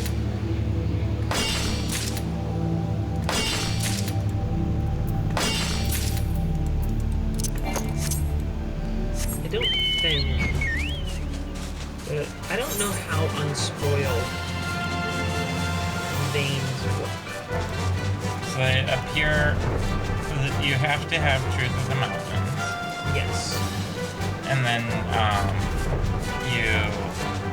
they will appear at set times. And that's the only place to get whatever is in those. Okay. And there's only like one Per zone. Basically. Okay. So I just happened to go to the right place. Yes. At the right time. Yes. And that was it. Alright, feel pretty cool.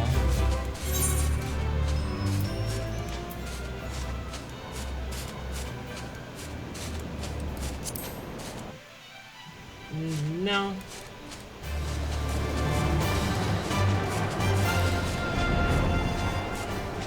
Oh, so you can just go into Bordeaux.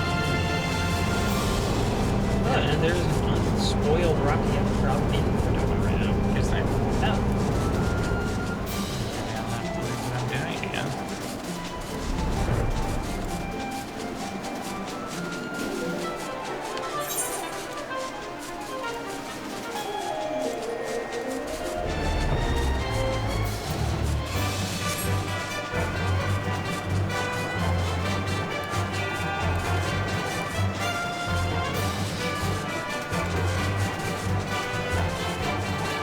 So, was this where, like, the... Comet.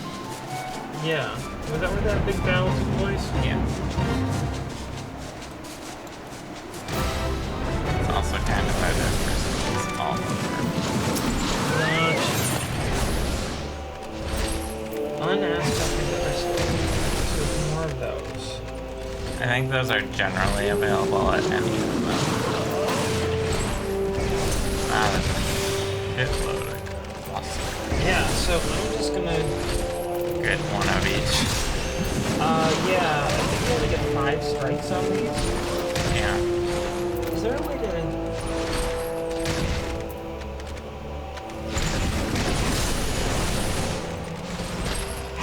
Okay, so I would use 12 mount.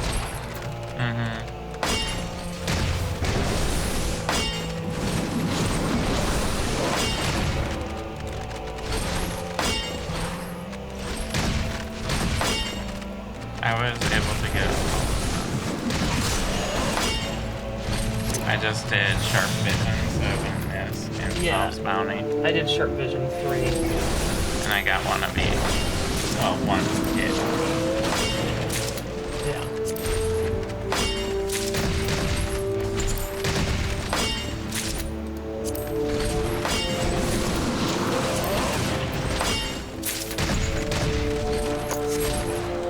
Alright. That was a lot down there. Really filling out that line. I am, yeah. I'm going to Korthos quick. I forget if it's 1 to 4 a.m. or p.m. in Eorzea time, but we're past 1 p.m. in Eorzea time, so I figure I'll take a look and see if the Dark Steel is here. Apparently, I haven't been paying attention to the quarrying at all. Yeah, quarrying Pushing is my separate mind, from. yeah. If it's in a question mark that came from Yeah. Starting to figure that out.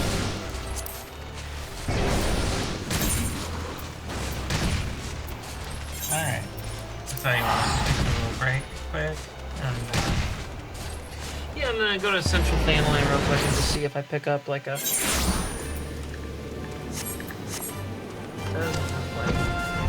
Because it seems to pop in the moment, like if you're anywhere in the region. Yeah, and like within like 5 seconds, it should alert you. Yeah, so I don't know what's going here. Yeah, so why don't I take A little break and then run some not strikes. Yeah, so we'll run some strikes. Fine Destiny. We'll run a couple of duties. Duties. Yes, so we'll be right back. Yep. Take the opportunity to go to the bathroom and check on the dog. Yep. See you later, folks.